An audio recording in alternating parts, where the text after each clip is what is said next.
Punjabi audio book YouTube channel सुन रहे सारे ਸਰੋਤਿਆਂ ਨੂੰ फतेह अर्ज करदी हाँ जी। वाहिगुरू जी का खालसा वाहिगुरू जी की फतेह। किताब किसबिद रुली पातशाही भाग 11वां पन्ना नंबर 182। नवीं रचना किसबिद होई। हुण तक असीं ਇਹ तत्थ बखूबी सिद्ध कर चुके हाँ कि गुरु साहिब जो रूहानी ते समाजी मिशन अपना के चले सन ਉਹ ਕਿਸੇ भी कायम मुकाम समाज हिंदू ਜਾਂ मुस्लिम ਦੇ ਚੌਕਟੇ ਵਿੱਚ ਰਹਿੰਦਿਆਂ ਹੋਇਆਂ ਪੂਰਾ ਨਹੀਂ ਸੀ ਹੋ ਸਕਦਾ। ਇਸ ਦੀ ਪੂਰਤੀ ਲਈ ਇੱਕ ਅਸਲੋਂ ਹੀ ਵੱਖਰੇ ਤੇ ਨਵੇਂ ਭਾਈਚਾਰੇ ਦੀ ਸਥਾਪਨਾ ਕਰਨੀ ਜ਼ਰੂਰੀ ਸੀ। ਸਮਾਜੀ ਵਿਕਾਸ ਦਾ ਇਹ ਇੱਕ ਅਟੱਲ ਨਿਯਮ ਹੈ ਕਿ ਪੁਰਾਣੇ ਨੂੰ ਢਾਹੇ ਬਗੈਰ ਨਵਾਂ ਨਹੀਂ ਉਸਾਰਿਆ ਜਾ ਸਕਦਾ, ਪਰ ਪੁਰਾਣੇ ਨੂੰ ਢਾਹ ਕੇ ਨਵਾਂ ਉਸਾਰਨ ਦਾ ਇਹ ਸਿਲਸਿਲਾ ਇੰਨਾ ਸੌਖਾ ਤੇ ਸਰਲ ਪੱਧਰਾ ਨਹੀਂ ਹੁੰਦਾ, ਕਿਉਂਕਿ ਸਮਾਜ ਅਤੇ ਸੰਸਥਾਵਾਂ ਆਖਰ ਮਨੁੱਖਾਂ ਨਾਲ ਹੀ ਨਿਰਮਿਤ ਹੁੰਦੀਆਂ ਹਨ ਅਤੇ ਮਨੁੱਖੀ ਸਮੱਗਰੀ ਜਦੋਂ ਤੇ ਜਿਵੇਂ ਜੀ ਚਾਹੇ ਨਵੀਂ ਉਤਪੰਨ ਨਹੀਂ ਕੀਤੀ ਜਾ ਸਕਦੀ। ਨਵੇਂ ਸਮਾਜ ਦੀ ਸਿਰਜਣਾ ਲਈ ਪਹਿਲਾਂ ਤੋਂ ਮੌਜੂਦ ਮਨੁੱਖੀ ਅੰਸ਼ਾਂ ਨੂੰ ਹੀ ਵਰਤੋਂ ਵਿੱਚ ਲਿਆਉਣਾ ਪੈਂਦਾ ਹੈ। ਇਹ ਉਸੇ ਹੀ ਮਿੱਟੀ ਨੂੰ ਗੁੰਨ ਪੱਥ ਕੇ ਨਵਾਂ ਭਾਂਡਾ ਬਣਾਉਣ ਵਰਗੀ ਕਿਰਿਆ ਯਾਤਨਾ ਹੁੰਦੀ ਹੈ। ਜਿਸ ਤਰ੍ਹਾਂ ਕਿ ਦਰਸਾਇਆ ਜਾ ਚੁੱਕਾ ਹੈ, ਸਿੱਖ ਸਮਾਜ ਦੀ ਰਚਨਾ ਮੁੱਖ ਰੂਪ ਵਿੱਚ ਹਿੰਦੂ ਸਮਾਜ ਵਿੱਚੋਂ ਹੀ ਹੋਈ ਸੀ। ਹਿੰਦੂ ਸਮਾਜ ਦੀ ਚਿਣਾਈ ਜਾਤੀਆਂ ਤੇ ਉਪਜਾਤੀਆਂ ਦੇ ਸੱਚਿਆਂ ਵਿੱਚ ਪਰੋਤੇ ਮਨੁੱਖਾਂ ਦੀਆਂ ਇੱਟਾਂ ਨਾਲ ਹੋਈ ਸੀ। ਇਸ ਕਰਕੇ ਨਵੀਂ ਉਸਾਰੀ ਲਈ ਇਹਨਾਂ ਇੱਟਾਂ ਨੂੰ ਉਸੇ ਹੀ ਰੂਪ ਵਿੱਚ ਨਹੀਂ ਸੀ ਵਰਤਿਆ ਜਾ ਸਕਦਾ। ਨਵੀਂ ਉਸਾਰੀ ਵੱਖਰੇ ਸਾਂਚੇ ਵਿੱਚ ਘੜੀਆਂ ਇੱਟਾਂ ਨਾਲ ਹੀ ਹੋ ਸਕਦੀ ਸੀ, ਪਰ ਇਹ ਗੱਲ ਕਹਿਣ ਵਿੱਚ ਜਿੰਨੀ ਸੌਖੀ ਤੇ ਸਰਲ ਜਾਪਦੀ ਹੈ, ਅਮਲ ਵਿੱਚ ਉਨੀ ਹੀ ਜ਼ਿਆਦਾ ਮੁਸ਼ਕਲ ਤੇ ਗੁੰਝਲਦਾਰ ਹੈ, ਕਿਉਂਕਿ ਮਾਮਲਾ ਮਨੁੱਖਾਂ ਦਾ ਹੈ, ਗਾਰੇ ਤੇ ਇੱਟਾਂ ਦਾ ਨਹੀਂ। ਇੱਥੋਂ ਸਮੱਸਿਆ ਦੀ ਗੰਭੀਰਤਾ ਤੇ ਗਹਿਰਾਈ ਨਾਪੀ ਜਾ ਸਕਦੀ ਹੈ। ਸਮੱਸਿਆ ਇੱਕ ਪਰਤੀ ਨਹੀਂ, ਬਹੁ ਪਰਤੀ ਸੀ। ਇੱਕ ਤਾਂ ਪੁਰਾਣੀਆਂ ਇੱਟਾਂ ਨੂੰ ਨਵੇਂ ਸਾਚਿਆਂ ਵਿੱਚ ਢਾਲਣ ਦਾ ਕਾਰਜ ਵੀ ਆਪਣੇ ਆਪ ਵਿੱਚ ਕੋਈ ਘੱਟ ਦੁੱਭਰ ਤੇ ਘੱਟ ਪੇਚੀਦਾ ਨਹੀਂ ਸੀ। ਇਹ ਬੰਦੇ ਨੂੰ ਢਾਹ ਕੇ ਨਵੇਂ ਸਿਰਿਓਂ ਸਰਜਣ ਅਥਵਾ ਉਸ ਦੀ ਮਿੱਟੀ ਨੂੰ ਹੀ ਬਦਲ ਦੇਣ ਵਾਲੀ ਗੱਲ ਸੀ, ਜਿਸ ਨੂੰ ਜੇਕਰ ਘਾਲਣਾ ਦੇ ਪੱਖ ਤੋਂ ਹੀ ਦੇਖਿਆ ਜਾਵੇ ਤਾਂ ਇਹ ਕੁੱਤੇ ਦੀ ਪੂੰਛ ਨੂੰ ਸਿੱਧਾ ਕਰਨ ਤੋਂ ਘੱਟ ਔਖਾ ਕੰਮ ਨਹੀਂ ਸੀ। ਦੂਜੀ ਇੰਨੀ ਹੀ ਜਾਂ ਇਸ ਨਾਲੋਂ ਵੀ ਵੱਡੀ ਮੁਸ਼ਕਲ ਇਹ ਸੀ ਕਿ ਪੁਰਾਣੇ ਸਮਾਜਾਂ ਅੰਦਰਲੀਆਂ ਰੂੜੀਵਾਦੀ ਤਾਕਤਾਂ ਆਪਣੇ ਲਈ ਪੈਦਾ ਹੋਈ ਇਸ ਵੰਗਾਰ ਨੂੰ ਚੁੱਪ ਕੀਤਿਆਂ ਬਰਦਾਸ਼ਤ ਨਹੀਂ ਸਨ ਕਰ ਸਕਦੀਆਂ। ਉਹਨਾਂ ਦਾ ਇਸ ਉੱਤੇ ਕਹਿਰਵਾਨ ਹੋਣਾ ਸੁਭਾਵਿਕ ਸੀ। ਇਸ ਕਰਕੇ ਸਿੱਖ ਪੰਥ ਨੂੰ ਇਸ ਕਹਿਰ ਨੂੰ ਝੱਲਣ ਅਤੇ ਇਸ ਦਾ ਟਾਕਰਾ ਕਰਨ ਦੇ ਸਮਰੱਥ ਬਣਾਉਣਾ ਜ਼ਰੂਰੀ ਸੀ। ਇਸ ਸਿੱਧੇ ਵਿਰੋਧ ਤੇ ਦਮਨ ਤੋਂ ਇਲਾਵਾ ਵੀ ਨਵੇਂ ਪੁੰਗਰ ਰਹੇ ਸਿੱਖ ਭਾਈਚਾਰੇ ਨੂੰ ਪੁਰਾਣੇ ਸਮਾਜਾਂ ਦੇ ਵਿਚਾਰਧਾਰਕ, ਸੱਭਿਆਚਾਰਕ ਤੇ ਮਨੋਵਿਗਿਆਨਕ ਧਰਾਤਲਾਂ ਉੱਤੇ ਪੈ ਰਹੇ ਉਲਟ ਮੁਖੀ ਪ੍ਰਭਾਵਾਂ ਤੇ ਦਬਾਵਾਂ ਦਾ ਵੀ ਨਿਰੰਤਰ ਸਾਹਮਣਾ ਕਰਨਾ ਪੈ ਰਿਹਾ ਸੀ। ਇਹਨਾਂ ਸਾਰੇ ਵਿਰੋਧੀ ਤੱਤਾਂ ਦਾ ਜੁੜਵਾਂ ਜ਼ੋਰ ਸਿੱਖ ਪੰਥ ਨੂੰ ਇਸ ਦੀ ਨਿਰਧਾਰਤ ਸੇਧ ਤੋਂ ਥੜਕਾਉਣ ਲਈ ਲਗਾਤਾਰ ਯਤਨਸ਼ੀਲ ਹੁੰਦਾ ਰਿਹਾ।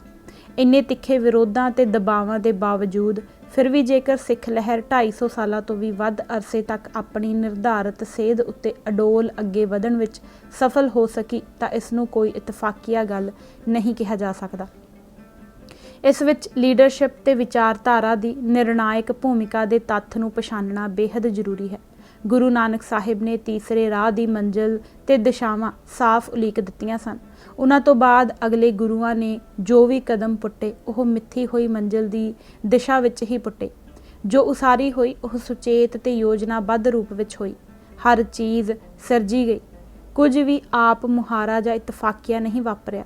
200 ਸਾਲਾਂ ਤੋਂ ਵੀ ਵਧੇਰੇ ਲੰਮੇ ਸਮੇਂ ਤੱਕ ਸਿੱਖ ਗੁਰੂਆਂ ਨੇ ਸਿੱਖ ਪੰਥ ਦੀ ਆਪ ਸਿੱਧੇ ਰੂਪ ਵਿੱਚ ਰਾਹਨੁਮਾਈ ਕੀਤੀ। ਸਿੱਖ ਧਰਮ ਵਾਂਗ ਹੋਰ ਕਿਸੇ ਵੀ ਧਰਮ ਨੇ ਪੂਰੀ ਸ਼ਿੱਦਤ ਨਾਲ ਇੰਨੀ ਸੰਯੁਕਤਤਾ ਸਹਿਤ 200 ਸਾਲ ਉੱਤੇ ਫੈਲੇ ਦੌਰ ਨੂੰ ਆਪਣੀ ਪੈਗੰਬਰੀ ਅਜ਼ਮਤ ਦਾ ਪਾਤਰ ਨਹੀਂ ਬਣਾਇਆ। ਸਿੱਖ ਧਰਮ ਵਾਂਗ ਕਿਸੇ ਵੀ ਹੋਰ ਧਰਮ ਦੇ ਦੈਵੀ ਅਨੁਭਵ ਨੇ ਮਨੁੱਖੀ ਫਿਤਰਤ ਅਤੇ ਅਮਲ ਨੂੰ ਇੰਨੀ ਦੇਰ, ਇੰਨੇ ਭਿੰਨ-ਭਿੰਨ ਰੂਪਾਂ ਅਤੇ ਇੰਨੀਆਂ ਬਦਲਦੀਆਂ ਹਾਲਤਾਂ ਵਿੱਚ ਆਪਣਾ ਸੰਗੀ ਨਹੀਂ ਬਣਾਇਆ।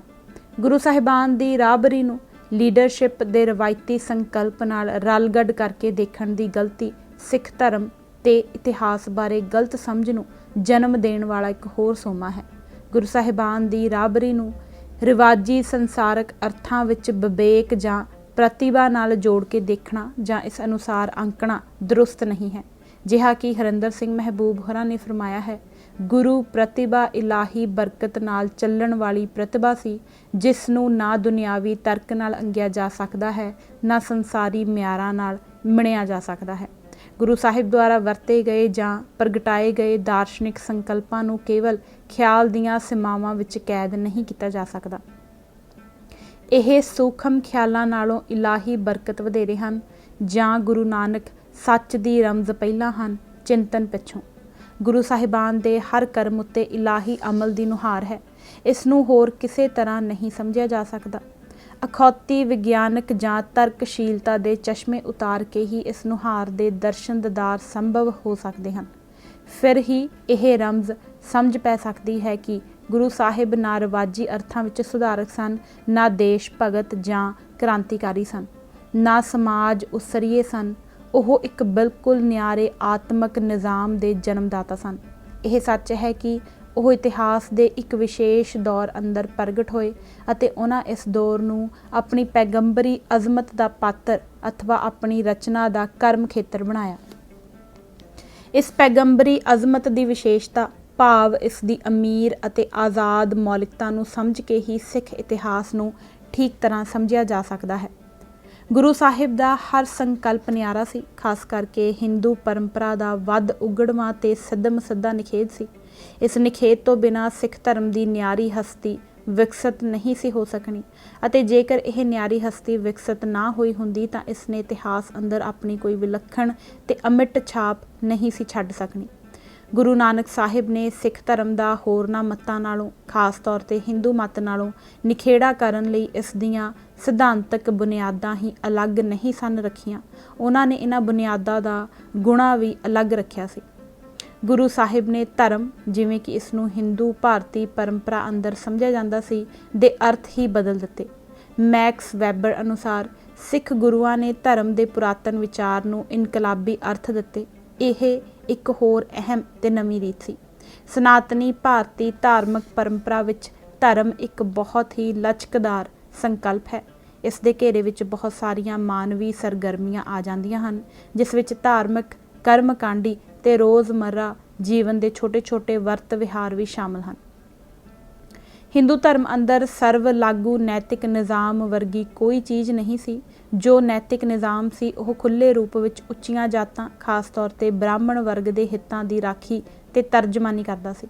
ਹਿੰਦੂ ਧਰਮ ਅੰਦਰ ਮਨੁੱਖੀ ਬਰਾਬਰੀ ਨੂੰ ਕੁਦਰਤੀ ਜਾਂ ਰੱਬੀ ਦਾਤ ਨਹੀਂ ਮੰਨਿਆ ਜਾਂਦਾ, ਸਗੋਂ ਇਸ ਦੇ ਯਕਦਮ ਉਲਟ ਮਨੁੱਖੀ ਨਾ ਬਰਾਬਰੀ ਨੂੰ ਰੱਬੀ ਦਾਤ ਸਮਝਿਆ ਜਾਂਦਾ ਹੈ।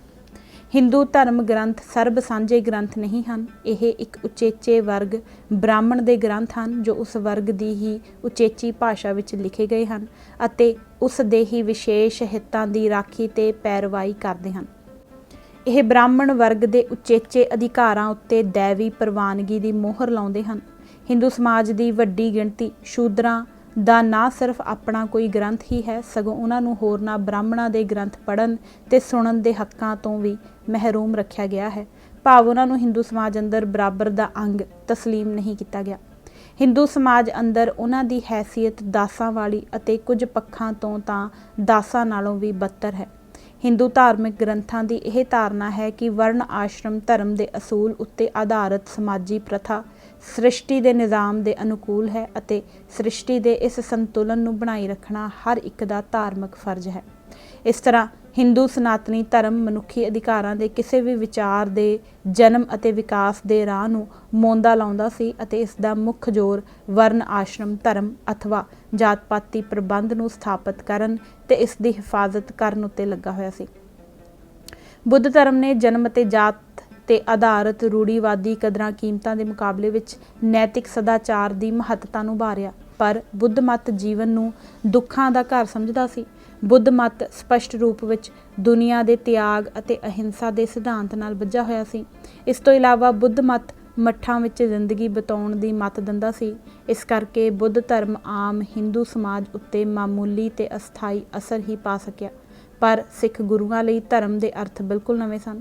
ਸਿੱਖ ਧਰਮ ਦਾ ਅਰਥ ਸੀ ਧਰਤੀ ਉੱਤੇ ਰੱਬ ਦਾ ਨਿਜ਼ਾਮ ਕਾਇਮ ਕਰਨਾ, ਸਾਰੇ ਅਮਲੀ ਸਾਧਨਾਂ ਦੇ ਜ਼ਰੀਏ ਨਿਆਂਪੂਰਵਕ ਪ੍ਰਬੰਧ ਕਾਇਮ ਕਰਨਾ, ਜਿਸ ਦੇ ਵਾਸਤੇ ਵਰਨ ਆਸ਼ਰਮ ਧਰਮ ਦੇ ਅਨਿਆਂ ਸਮੇਤ ਸਮਾਜੀ ਊਚ ਨੀਚ, ਜਬਰ ਅਤੇ ਦਾਬੇ ਦੇ ਹਰ ਰੂਪ ਅਤੇ ਇਜ਼ਹਾਰ ਦੇ ਖਿਲਾਫ टक्कर लैनी ਅਤੇ ਇਸ ਨੂੰ ਖਤਮ ਕਰ ਸੁੱਟਣਾ ਜ਼ਰੂਰੀ ਸੀ। परंतु ਇਹ ਟੀਚੇ ਨਿਰਾਪੁਰਾ ਉਪਦੇਸ਼ ਦੇਣ ਨਾਲ ਹਾਸਲ ਨਹੀਂ ਸੀ ਕੀਤੇ ਜਾ ਸਕਦੇ। ਹਾਕਮ ਅਤੇ ਮਤਹਿਤ ਦਾ ਰਿਸ਼ਤਾ ਨਿਰੋਲ ਆਰਥਿਕ ਨਹੀਂ ਹੈ, ਇਹ ਨਿਰਾ ਸਮਾਜਿਕ ਵੀ ਨਹੀਂ ਹੈ, ਇਹ ਬਹੁਤ ਹੀ ਅਹਿਮ ਰੂਪ ਵਿੱਚ ਇੱਕ ਸਿਆਸੀ ਰਿਸ਼ਤਾ ਹੈ। ਬੇਸ਼ੱਕ ਹਰ ਜਗ੍ਹਾ ਅਤੇ ਹਰ ਪ੍ਰਬੰਧ ਅੰਦਰ ਹੀ ਹਾਕਮ ਵਰਗ ਮਤਹਿਤ ਵਰਗਾਂ ਨੂੰ ਆਪਣੇ ਗਲਬੇ ਹੇਠਾਂ ਰੱਖਣ ਲਈ ਉਹਨਾਂ ਦੀ ਆਰਥਿਕ ਮੁਥਾਜਗੀ ਤੇ ਅਧੀਨਗੀ ਦਾ ਵੀ ਭਰਪੂਰ ਲਾਹਾ ਲੈਂਦਾ ਹੈ। ਨਾਲ ਹੀ ਉਹ ਮਜ਼ਲੂਮ ਵਰਗਾਂ ਨੂੰ ਅਧੀਨਗੀ ਦੀ ਪੋਜੀਸ਼ਨ ਵਿੱਚ ਰੱਖਣ ਲਈ ਵਿਚਾਰਾਂ ਦੇ ਹਥਿਆਰ ਦੀ ਵੀ ਬਰਾਬਰ ਵਰਤੋਂ ਕਰਦਾ ਹੈ, ਭਾਵ ਉਹਨਾਂ ਨੂੰ ਜ਼ਹਿਨੀ ਤੌਰ ਤੇ ਗੁਲਾਮ ਬਣਾਉਂਦਾ ਹੈ। ਪਰ ਅਨਿਆਂ ਤੇ ਆਧਾਰਿਤ ਹਰ ਸਮਾਜੀ ਪ੍ਰਬੰਧ ਤੇ ਇਸ ਅੰਦਰਲੇ ਹਾਕਮ ਵਰਗ ਅੰਤਮ ਤੌਰ ਤੇ ਰਾਜਨੀਤਿਕ ਤੇ ਸੈਨਿਕ ਸ਼ਕਤੀ ਦਾ ਹੀ ਆਸਰਾ ਲੈਂਦੇ ਹਨ ਅਤੇ ਇਸ ਆਸਰੇ ਹੀ ਆਪਣੇ ਹਿੱਤਾਂ ਦੀ ਸੁਰੱਖਿਆ ਯਕੀਨੀ ਬਣਾਉਂਦੇ ਹਨ। ਇਸ ਕਰਕੇ ਜਿਹੜੀ ਵੀ ਕੋਈ ਲਹਿਰ ਜਾਂ ਜਥੇਬੰਦੀ ਕਾਇਮ ਮੁਕਾਮ ਸਮਾਜੀ ਪ੍ਰਬੰਧ ਤੇ ਇਸ ਦੀਆਂ ਕਦਰਾਂ ਕੀਮਤਾਂ ਨੂੰ ਬਦਲਣ ਦਾ ਸਮਾਜੀ ਟੀਚਾ ਮਿੱਥ ਕੇ ਚੱਲਦੀ ਹੈ, ਉਸ ਦਾ ਇਸ ਮੌਕੇ ਉੱਤੇ ਜਾ ਕੇ ਕਾਇਮ ਮੁਕਾਮ ਰਾਜ ਸ਼ਕਤੀ ਨਾਲ ਕਿਸੇ ਨਾ ਕਿਸੇ ਸ਼ਕਲ ਵਿੱਚ ਭੇੜ ਅਟੱਲ ਹੋ ਜਾਂਦਾ ਹੈ। ਇਸ ਤਰ੍ਹਾਂ ਕਾਇਮ ਮੁਕਾਮ ਸਮਾਜੀ ਪ੍ਰਬੰਧ ਤੇ ਕਦਰਾਂ ਕੀਮਤਾਂ ਨੂੰ ਬਦਲਣ ਦਾ ਨਿਸ਼ਾਨਾ ਸੇਧ ਕੇ ਤੁਰੀ ਕੋਈ ਵੀ ਸੰਸਥਾ ਜਾਂ ਲਹਿਰ ਆਪਣੇ ਆਪ ਨੂੰ ਸਿਆਸੀ ਕਾਰਜਾਂ ਰਾਜਨੀਤੀ ਤੋਂ ਦੂਰ ਜਾਂ ਅਲੱਗ ਨਹੀਂ ਰੱਖ ਸਕਦੀ। ਲਹਿਰ ਦੀ ਅਵਸਥਾ ਅਤੇ ਸਮੇਂ ਤੇ ਸਥਿਤੀ ਦੇ ਤਕਾਜ਼ਿਆਂ ਮੁਤਾਬਕ ਰਾਜਸੀ ਪੱਖ ਉੱਤੇ ਦਾਬ ਜ਼ਰੂਰ ਵੱਧਦੀ ਘਟਦੀ ਰਹਿੰਦੀ ਹੈ, ਪਰ ਉਸ ਦੀ ਸੇਧ ਤੇ ਸਰਗਰਮੀ ਅੰਦਰ ਰਾਜਨੀਤੀ ਦਾ ਅੰਸ਼ ਉਸ ਦੇ ਗਰਭ ਧਾਰਨ ਦੇ ਸਮੇਂ ਹੀ ਟਿਕ ਜਾਂਦਾ ਹੈ। ਇਸ ਦ੍ਰਿਸ਼ਟੀ ਤੋਂ ਦੇਖਿਆ ਗੁਰੂ ਸਾਹਿਬ ਦਾ ਧਰਮ ਦਾ ਸੰਕਲਪ ਪੂਰੀ ਤਰ੍ਹਾਂ ਗੈਰ ਹਿੰਦੂ ਅਥਵਾ ਅਣਭਾਰਤੀ ਹੈ, ਕਿਉਂਕਿ ਹਿੰਦੂ ਜਾਂ ਭਾਰਤੀ ਅਧਿਆਤਮਕ ਪਰੰਪਰਾ ਅੰਦਰ ਕਦੇ ਵੀ ਧਰਮ ਨੇ ਕਾਇਮ ਮੁਕਾਮ ਸਮਾਜੀ ਪ੍ਰਬੰਧ ਨੂੰ ਬਦਲਣ ਦੀ ਸਮਾਜੀ ਤੇ ਰਾਜਸੀ ਭੂਮਿਕਾ ਅਖਤਿਆਰ ਨਹੀਂ ਸੀ ਕੀਤੀ। ਇਸ ਦੀ ਕਦੇ ਲੋੜ ਹੀ ਨਹੀਂ ਸੀ ਸਮਝੀ ਗਈ, ਕਿਉਂਕਿ ਰੂਹਾਨੀਅਤ ਨੂੰ ਜਾਂ ਤਾਂ ਸਮਾਜੀ ਤੇ ਰਾਜਸੀ ਕਾਰਜਾਂ ਤੋਂ ਨਿਰਲੇਪ ਚਿਤਵਿਆ ਜਾਂਦਾ ਸੀ ਅਤੇ ਜਾਂ ਫਿਰ ਜ਼ਿਆਦਾਤਰ ਮੌਕਿਆਂ ਤੇ ਇਸ ਦੁਆਰਾ ਕਾਇਮ ਮੁਕਾਮ ਸਮਾਜੀ ਤੇ ਰਾਜਸੀ ਵਿਵਸਥਾ ਦੀ ਸਿੱਧੇ ਜਾਂ ਅਸਿੱਧੇ ਤਰੀਕੇ ਨਾਲ ਹਿਫਾਜ਼ਤ ਤੇ ਪੱਖ ਪੂਰਤੀ ਕੀਤੀ ਜਾਂਦੀ ਸੀ। ਬੁੱਧ ਮਤ ਵੱਲੋਂ ਹਿੰਦੂ ਸਮਾਜ ਨੂੰ ਬਦਲਣ ਲਈ ਕੀਤੀ ਗਈ ਕੋਸ਼ਿਸ਼ ਬਹੁਤ ਹੀ ਅਧੂਰੀ ਤੇ ਉਤਸ਼ਾਹ ਵਿਹੂਣੀ ਸੀ। ਦੁਨੀਆ ਦਾ ਤਿਆਗ ਅਤੇ ਅਹਿੰਸਾ ਪਰਮੋ ਧਰਮ ਦੇ ਸਿਧਾਂਤ ਦੇ ਰੂਪ ਵਿੱਚ ਇਸਨੇ ਹਿੰਦੂ ਧਾਰਮਿਕ ਪਰੰਪਰਾ ਨਾਲ ਵੱਡਾ ਭਾਰੀ ਸਿਧਾਂਤਕ ਸਮਝੌਤਾ ਕਰ ਲਿਆ ਸੀ, ਜਿਸ ਸਦਕਾ ਇਸ ਵੱਲੋਂ ਹਿੰਦੂ ਅਧਿਆਤਮਕ ਪਰੰਪਰਾ ਮੂਹਰੇ ਗੋਡੇ ਟੇਕ ਦੇਣਾ ਅਤੇ ਮੁੜ ਘਿੜ ਕੇ ਉਸ ਦੇ ਵਿੱਚ ਹੀ ਲੀਨ ਹੋ ਜਾਣਾ ਪੂਰਵ ਨਿਸ਼ਚਿਤ ਸੀ। ਗੁਰੂ ਤੇ ਚੇਲੇ ਦੀ ਦਵੈਤ ਹਿੰਦੂ ਭਾਰਤੀ ਅਧਿਆਤਮਕ ਪਰੰਪਰਾ ਦੀ ਚੂਲ ਹੈ। ਜਦ ਗੁਰੂ ਸਾਹਿਬ ਨੇ ਧਰਮ ਦੀ ਨੀਂਹ ਹੀ ਅਲੱਗ ਰੱਖਣੀ ਸੀ ਤਾਂ ਉਹ ਚੂਲ ਪੁਰਾਣੀ ਕਿਵੇਂ ਰੱਖ ਸਕਦੇ ਸਨ। ਸੋ ਉਹਨਾਂ ਨੇ ਧਰਮ ਵਾਂਗ ਹੀ ਗੁਰੂ ਸ਼ਿਸ਼ ਦੀ ਵੈਦਿਕ ਪਰੰਪਰਾ ਦੇ ਵੀ ਬੁਨਿਆਦੀ ਅਰਥ ਹੀ ਬਦਲ ਦਿੱਤੇ। ਭਾਰਤੀ ਵੈਦਿਕ ਪਰੰਪਰਾ ਅੰਦਰ ਗੁਰੂ ਅਧਿਆਤਮਕ ਪ੍ਰਭੁਤਾ ਦਾ ਸਿਖਰ ਬਿੰਦੂ ਹੈ। ਪੀਰੀ ਦੇ ਖੇਤਰ ਅੰਦਰ ਉਹ ਵਾਹਦ ਹਸਤੀ ਦਾ ਮਾਲਕ ਹੈ। ਪੀਰੀ ਦੇ ਖੇਤਰ ਅੰਦਰ ਉਸ ਦਾ ਦਰਜਾ ਮੀਰੀ ਦੇ ਖੇਤਰ ਅੰਦਰਲੇ ਮੀਰ ਵਾਲਾ ਹੈ। ਜਿਵੇਂ ਸੰਸਾਰਕ ਖੇਤਰ ਅੰਦਰ ਮੀਰ ਦੇ ਅਧਿਕਾਰਾਂ ਨੂੰ ਚੁਣੌਤੀ ਨਹੀਂ ਦਿੱਤੀ ਜਾ ਸਕਦੀ, ਉਵੇਂ ਹੀ ਅਧਿਆਤਮਕ ਖੇਤਰ ਅੰਦਰ ਗੁਰੂ ਸਰਵ ਉੱਚ ਅਧਿਕਾਰਾਂ ਤੇ ਸ਼ਕਤੀਆਂ ਦਾ ਮਾਲਕ ਬਣ ਜਾਂਦਾ ਹੈ। ਉਹ ਕਿਸੇ ਅੱਗੇ ਜਵਾਬਦੇਹ ਨਹੀਂ ਰਹਿੰਦਾ। ਗੁਰੂ ਦਾ ਇਹ ਦਰਜਾ ਸਵੈ ਸਿੱਧ ਹੀ ਅਹੰਕਾਰ ਤੇ ਸਾਖੀ ਪੂਜਾ ਦੇ ਜੋੜੇ ਮਨੋਵਿਕਾਰਾਂ ਨੂੰ ਜਨਮ ਤੇ ਬੜਾਵਾ ਦਿੰਦਾ ਹੈ। ਇਹ ਇੱਕ ਤਰ੍ਹਾਂ ਨਾਲ ਸੰਸਾਰਕ ਖੇਤਰ ਅੰਦਰ ਪ੍ਰਚਲਿਤ ਸਮਾਜੀ ਨਾ ਬਰਾਬਰੀ, ਜਿੱਥੇ ਇੱਕ ਵਰਗ ਵਿਸ਼ੇਸ਼ ਉੱਚੇ ਅਧਿਕਾਰਾਂ ਤੇ ਸ਼ਕਤੀਆਂ ਦਾ ਸੁਆਮੀ ਬਣ ਬੈਂਦਾ ਹੈ, ਦੀ ਹਕੀਕਤ ਦਾ ਹੀ ਪਰਤੋਂ ਹੈ। ਇਸ ਤਰ੍ਹਾਂ ਇਹ ਮਨੁੱਖੀ ਬਰਾਬਰੀ ਦੀ ਭਾਵਨਾ ਦਾ ਖੁੱਲ੍ਹਮ ਖੁੱਲ੍ਹਾ ਨਿਸ਼ੇਧ ਹੈ। ਇਸ ਕਰਕੇ ਗੁਰੂ ਸਾਹਿਬ ਨੇ ਇਸ ਅਧਿਆਤਮਕ ਪਰੰਪਰਾ ਨਾਲੋਂ ਤਿੱਖਾ ਤੋੜ ਵਿਛੋੜਾ ਕਰਦੇ ਹੋਏ ਇੱਕ ਮੂਲੋਂ ਹੀ ਨਵੀਂ ਰੀਤ ਆਰੰਭ ਕੀਤੀ। ਉਹਨਾਂ ਦੋ ਗੱਲਾਂ ਕੀਤੀਆਂ। ਇੱਕ, ਵਿਚਾਰਧਾਰਾ ਨੂੰ ਵਿਅਕਤੀ ਨਾਲੋਂ ਅਲੱਗ ਕਰ ਦਿੱਤਾ। ਦੂਜਾ, ਵਿਚਾਰਧਾਰਾ ਨੂੰ ਮਨੁੱਖੀ ਸ਼ਖਸੀਅਤ ਨਾਲੋਂ ਉੱਚਾ ਆਸਣ ਦਰਜਾ ਬਖਸ਼ ਦਿੱਤਾ। ਇਸ ਨਾਲ ਵਿਅਕਤੀ ਪੂਜਾ ਦੀ ਬੁਨਿਆਦ ਹੀ ਢਹਿ ਢੇਰੀ ਹੋ ਗਈ। ਦੇਹ ਨਾਲੋਂ ਸਦੀਵੀ ਕਾਇਮ ਰਹਿਣ ਵਾਲੀ ਸਪਿਰਿਟ ਸਿਧਾਂਤ ਅਥਵਾ ਮਿਸ਼ਨ ਨੂੰ ਉੱਚਾ ਦਰਜਾ ਦੇਣਾ ਸਾਖੀ ਹਉਮੈ ਦੀਆਂ ਬੁਨਿਆਦਾਂ ਉੱਤੇ ਸਿੱਧਾ ਵਾਰ ਸੀ। ਗੁਰੂ ਦੇ ਸੰਕਲਪ ਨੂੰ ਸਾਖੀ ਹਸਤੀ ਨਾਲੋਂ ਜੁਦਾ ਕਰ ਦੇਣਾ ਅਤੇ ਸਾਖੀ ਹਸਤੀ ਨਾਲੋਂ ਸਿਧਾਂਤਾਂ ਨੂੰ ਪ੍ਰਮੁੱਖਤਾ ਪ੍ਰਦਾਨ ਕਰਨੀ ਭਾਰਤੀ ਅਧਿਆਤਮਕ ਪਰੰਪਰਾ ਅੰਦਰ ਇੱਕ ਬਿਲਕੁਲ ਹੀ ਨਵੀਂ ਤੇ ਨਿਆਰੀ ਗੱਲ ਸੀ। ਇਸ ਨਾਲ ਗੁਰੂ ਅਤੇ ਸੇਵਕ ਦਾ ਆਪਸੀ ਰਿਸ਼ਤਾ ਉੱਕਾ ਹੀ ਨਵੇਂ ਅਰਥ ਗ੍ਰਹਿਣ ਕਰ ਜਾਂਦਾ ਹੈ। ਗੁਰੂ ਪ੍ਰਤੀ ਸੇਵਕ ਦੀ ਸ਼ਰਧਾ ਗੁਰੂ ਵਿਅਕਤੀ ਪ੍ਰਤੀ ਨਹੀਂ, गुरु की विचारधारा, उसके सिद्धांत, उसके मिशन यानी कि शब्द प्रति है। गुरु की सेवा का भाव शख्सी जां शरीरक नहीं रह जाता। सेवा का भाव गुरु नालों अपनी दूरी नूं खत्म कर देना, अपने आप नूं गुरु विच अभेद कर देना, गुरु की विचारधारा ते उसके मिशन नूं मुकम्मल रूप विच अपना लेना है। इत्थे सेवा आत्मक भाव ग्रहण कर लैंदी है। सेवा सेवक लई अपूर्णता तो पूर्णता का पैंडा बन जाता है, उसके सिमरन का अंग। जद सेवक गुरु की सेवा के जरिए पूरी तरह नाल गुरु के रंग विच रंगिया जाता है तो उसकी भाई लैणे तो गुरु अंगद विच काया पलटी हो जाती है। उस अंदर गुरु की जोत पूरी तरह प्रकाशमान हो जाती है। वह आप गुरु बन जाता है। फिर गुरु का सीस अपने सेवक के चरणों विच निभ जाता है। वह आपे गुर चेला बन जाता है। सब दूरियां मिट जांदियां हन। गुरु की जोत जद संगत अंदर प्रकाशमान हो जाती है तो संगत का दर्जा गुरु नालों भी वड्डा हो जाता है। गुरु भी विश्व है ते संगत इक्की विश्व है। इस तरह जद गुरु विचारधारा नूं गुरु व्यक्ति नालों उच्चा दर्जा दे दिता गया तो इस नाल गुरु प्रति शरधा ते वफादारी दे अर्थ ही बदल गए। ऐसी मिसाल होर किसी धर्म पास नहीं कि गुरु की आदर्शक जोत गुरु पंथ हो निबड़ी होवे, कि गुरु की पावन बाणी की रूहानी बरकत समूहक कौमी किरदार विच सिंजर गई होवे। भारत के होर किसी भी समाजी धार्मिक वर्ग अंदर सानू सिख धर्म के गुरु के संकल्प नाल मेल खांदी गल नज़र नहीं आउंदी। हिंदू समाज अंदर समाजिक जिम्मेवारी के अर्थ बहुत ही सुंगड़वें सन। भाईचारे के दायरे बहुत सोहणे सन। शरधा ते वफादारी व्यक्तिमुखी सी। हिंदू की समाजिक जिम्मेवारी ते वफादारी आम तौर पर टब्बर जां खानदान के दायरे तक सीमित रहिंदी सी। इस दी छेकड़ली सीमा उपजाति सी। असल विच पानीकर के शब्दों विच हिंदुआं लई उपजाति सांझे टब्बर का ही वधवा आकार है। इस वड्डे सांझे टब्बर उपजाति तो बाहर हिंदू अमली तौर पर किसी समाज जां भाईचारे नूं नहीं मानते। यह उपजाति सब तो विशाल समाजी बनतर है जो हिंदुआं ने बनाई। एक हिंदू की आस्था, वफादारी ते समाजी रिश्तियां की यह आखिरी हद है। यह वह पुख्ता नींह है जिस उत्ते हिंदू समाज की उसारी की गई है। स्पष्ट है कि हिंदू धर्म अते समाज के बुनियादी नियमों की पालना करता होया कोई व्यक्ति किसी वड्डे मानवी सरोकार अते जां किसी उचेरे समाजी मनोरथ नूं समर्पित नहीं हो सकता। वह किसी महान अमल नूं जन्म नहीं दे सकता। उसकी देश भगती ते राष्ट्रवाद संकीर्ण भावां तो सुरखरू नहीं हो सकते। उसका मानववाद खरा ते शुद्ध नहीं हो सकता। इस विच खोट का अंश लाजमी है। ओक्टावियो पाज की हेठ दिती टूक हिंदू फलसफे की इस बुनियादी कमजोरी उत्ते उंगल धरती है। ओक्टावियो पाज लिखता है, जिमें कि कौटल्या की विचारधारा तो प्रगट होंदा है, पुरातन हिंदुस्तानी राजनीति के विज्ञान ते हुनर विच डूंगी दिलचस्पी रखते सन, पर उन्हां दी दिलचस्पी का केंद्र बिंदु सत्ता सी, यानी कि सत्ता हासिल किमें करनी ते सलामत किमें रखनी है। न्यायपूर्वक समाज की सिरजना का विचार हिंदू दार्शनिक परंपरा का अंग नहीं है। इन्हां दोषां तो सुरखरू होने लई हिंदू बंधनां तो मुक्त होना जरूरी शर्त है। जिन्ना वधेरे कोई इन्हां बंधनां तो मुक्त हो जाएगा उन्ना ही वह मानववाद की रूह के वध करीब पहुँच सकेगा। सो इस दृष्टि तो देखा जाए तो हिंदू परंपरा नालों गुरु साहिब का तोड़ विछोड़ा मामूली जां अंशक नहीं सी। यह बुनियादी ते संपूर्ण सी। यह एक नवा लीहा पाड़न वर्गा औखा ते दुब्बर कारज सी जो बहुत ही तकड़े इरादे, सिद्धांतक अडोलता ते निश्चय की मंग करता सी।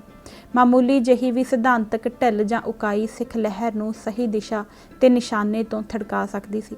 जदों तक गुरु साहिबान मौजूद सन वह सिख पंथ नूं खुद सही दिशा ते जथेबंदी दे राह तोरदे रहे, क्योंकि सबना गुरुआं विच एक ही आत्मक जोत सी।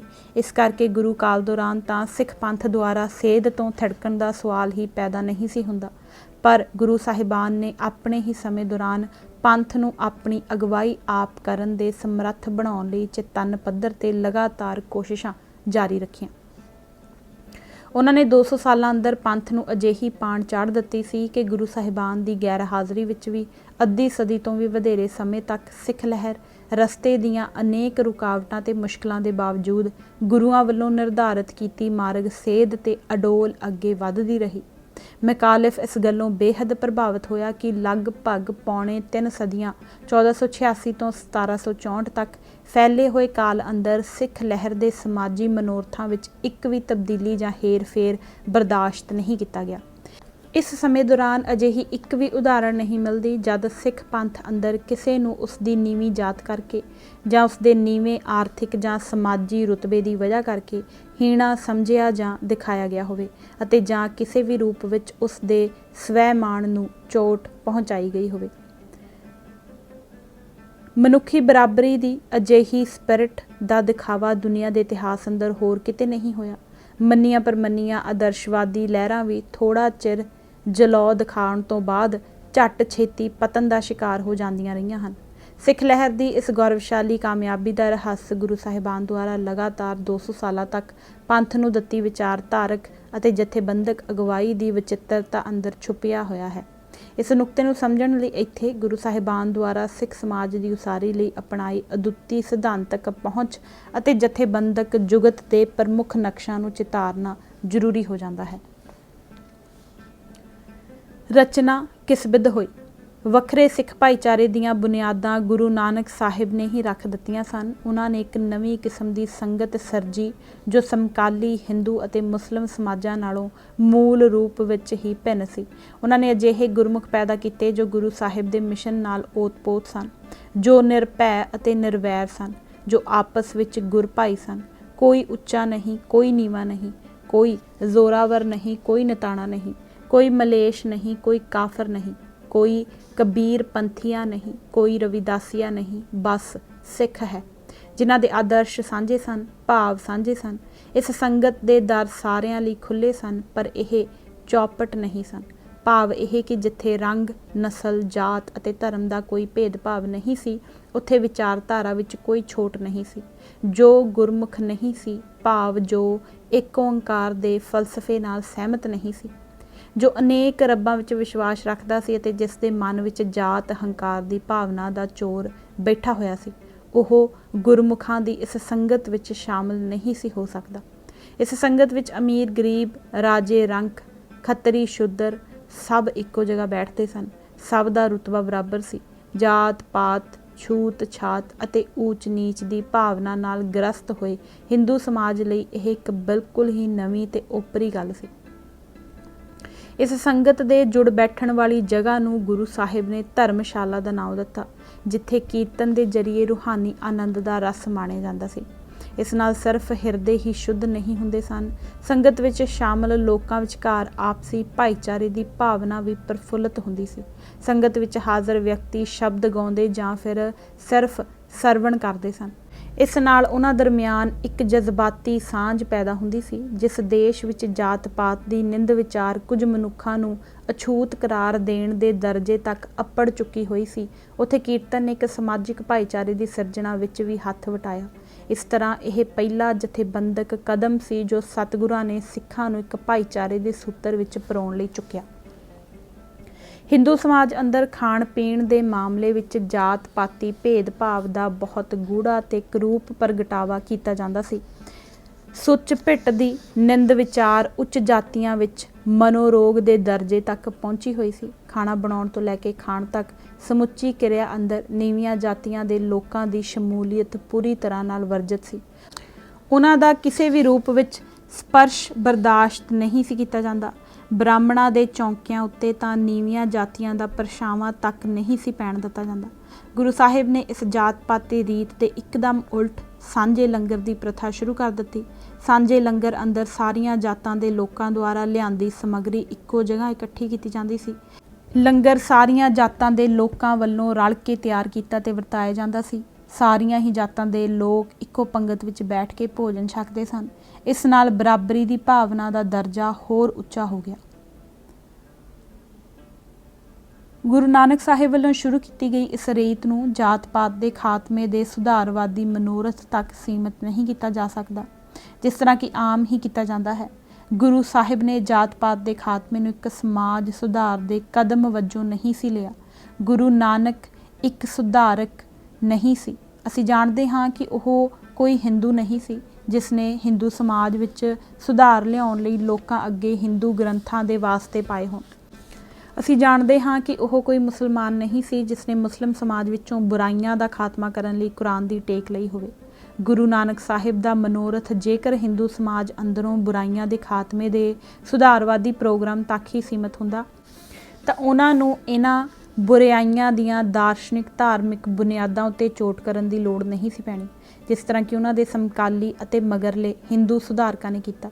ਸਵਾਮੀ ਵਿਵੇਕਾਨੰਦ ਤੋਂ ਲੈ ਕੇ ਗਾਂਧੀ ਤੱਕ ਕਿਸੇ ਵੀ ਹਿੰਦੂ ਸੁਧਾਰਕ ਨੇ ਜਾਤ-ਪਾਤ ਉੱਤੇ ਧਾਰਮਿਕ ਪ੍ਰਵਾਨਗੀ ਦੀ ਮੋਹਰ ਲਾਉਣ ਵਾਲੇ ਬ੍ਰਾਹਮਣਵਾਦੀ ਫਲਸਫੇ ਤੇ ਗ੍ਰੰਥਾਂ ਦੀ ਪੜਚੋਲ ਨਹੀਂ ਕੀਤੀ।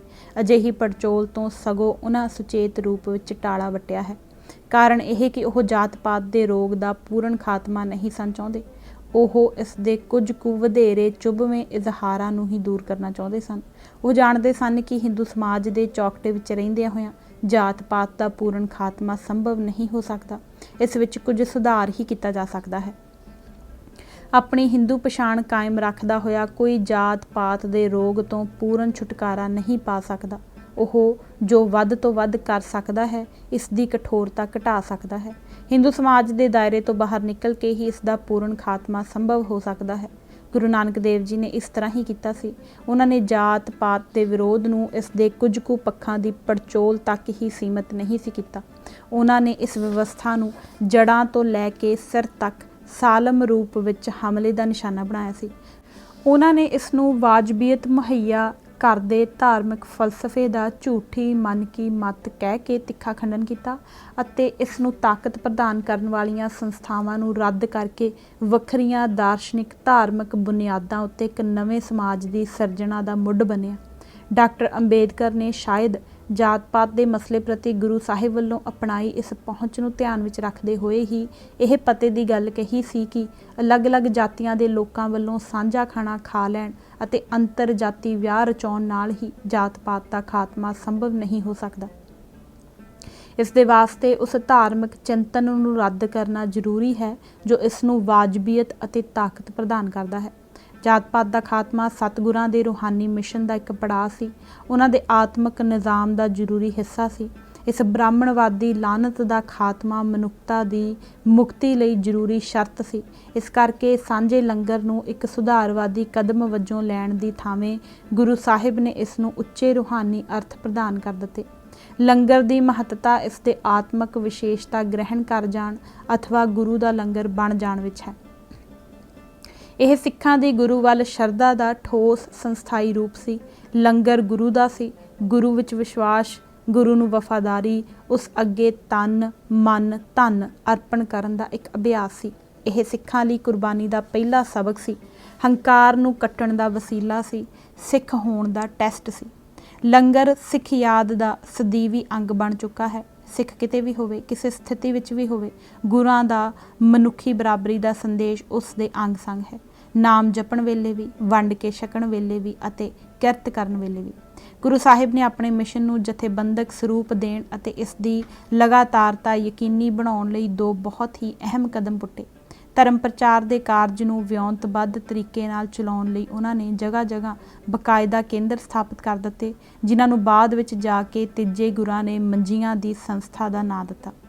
ਦੂਜਾ, ਉਹਨਾਂ ਨੇ ਆਪਣੇ ਜੀਵਨ ਅੰਦਰ ਹੀ ਆਪਣੇ ਉੱਤਰਾਧਿਕਾਰੀ ਅਥਵਾ ਅਗਲੇ ਗੁਰੂ ਦੀ ਨਾ ਸਿਰਫ ਚੋਣ ਕਰ ਲਈ ਸੀ, ਸਗੋਂ ਆਪਣੇ ਨਿਮਾਣੇ ਸੇਵਕ ਅੰਗਦ ਦੇਵ ਨੂੰ ਬਕਾਇਦਾ ਗੁਰੂ ਥਾਪ ਕੇ ਆਪ ਸੇਵਕ ਵਜੋਂ ਉਹਨਾਂ ਦੇ ਚਰਨਾਂ 'ਤੇ ਮੱਥਾ ਟੇਕਿਆ ਸੀ। ਇਸ ਤਰ੍ਹਾਂ ਗੁਰੂ ਸਾਹਿਬ ਨੇ ਇਹ ਇੱਕ ਹੋਰ ਉਲਟੀ ਗੰਗਾ ਵਹਾ ਦਿੱਤੀ ਸੀ। ਇਸ ਸਬੰਧ ਵਿੱਚ ਗੋਕਲ ਚੰਦ ਦੀ ਇਹ ਟਿੱਪਣੀ ਡੂੰਘੇ ਭਾਵ ਰੱਖਦੀ ਹੈ ਕਿ ਜੇ ਗੁਰੂ ਸਾਹਿਬ ਉੱਤਰਾਧਿਕਾਰੀ ਛੱਡੇ ਬਿਨਾਂ ਜੋਤੀ ਜੋਤ ਸਮਾ ਜਾਂਦੇ ਤਾਂ ਅੱਜ ਸਿੱਖ ਧਰਮ ਨਾ ਹੁੰਦਾ, ਵੱਧ ਤੋਂ ਵੱਧ ਕਬੀਰ ਪੰਥ ਹੀ ਹੁੰਦਾ। ਗੁਰੂ ਨਾਨਕ ਦੇਵ ਜੀ ਨੇ ਨਵੇਂ ਭਾਈਚਾਰੇ ਨੂੰ ਵੱਖਰੀ ਪਛਾਣ ਦੇਣ ਦੇ ਮੰਤਵ ਨਾਲ ਆਪਣੇ ਸੇਵਕਾਂ ਅੰਦਰ ਆਦਾਬ ਦਾ ਨਵਾਂ ਅੰਦਾਜ਼ ਪ੍ਰਚਲਿਤ ਕੀਤਾ।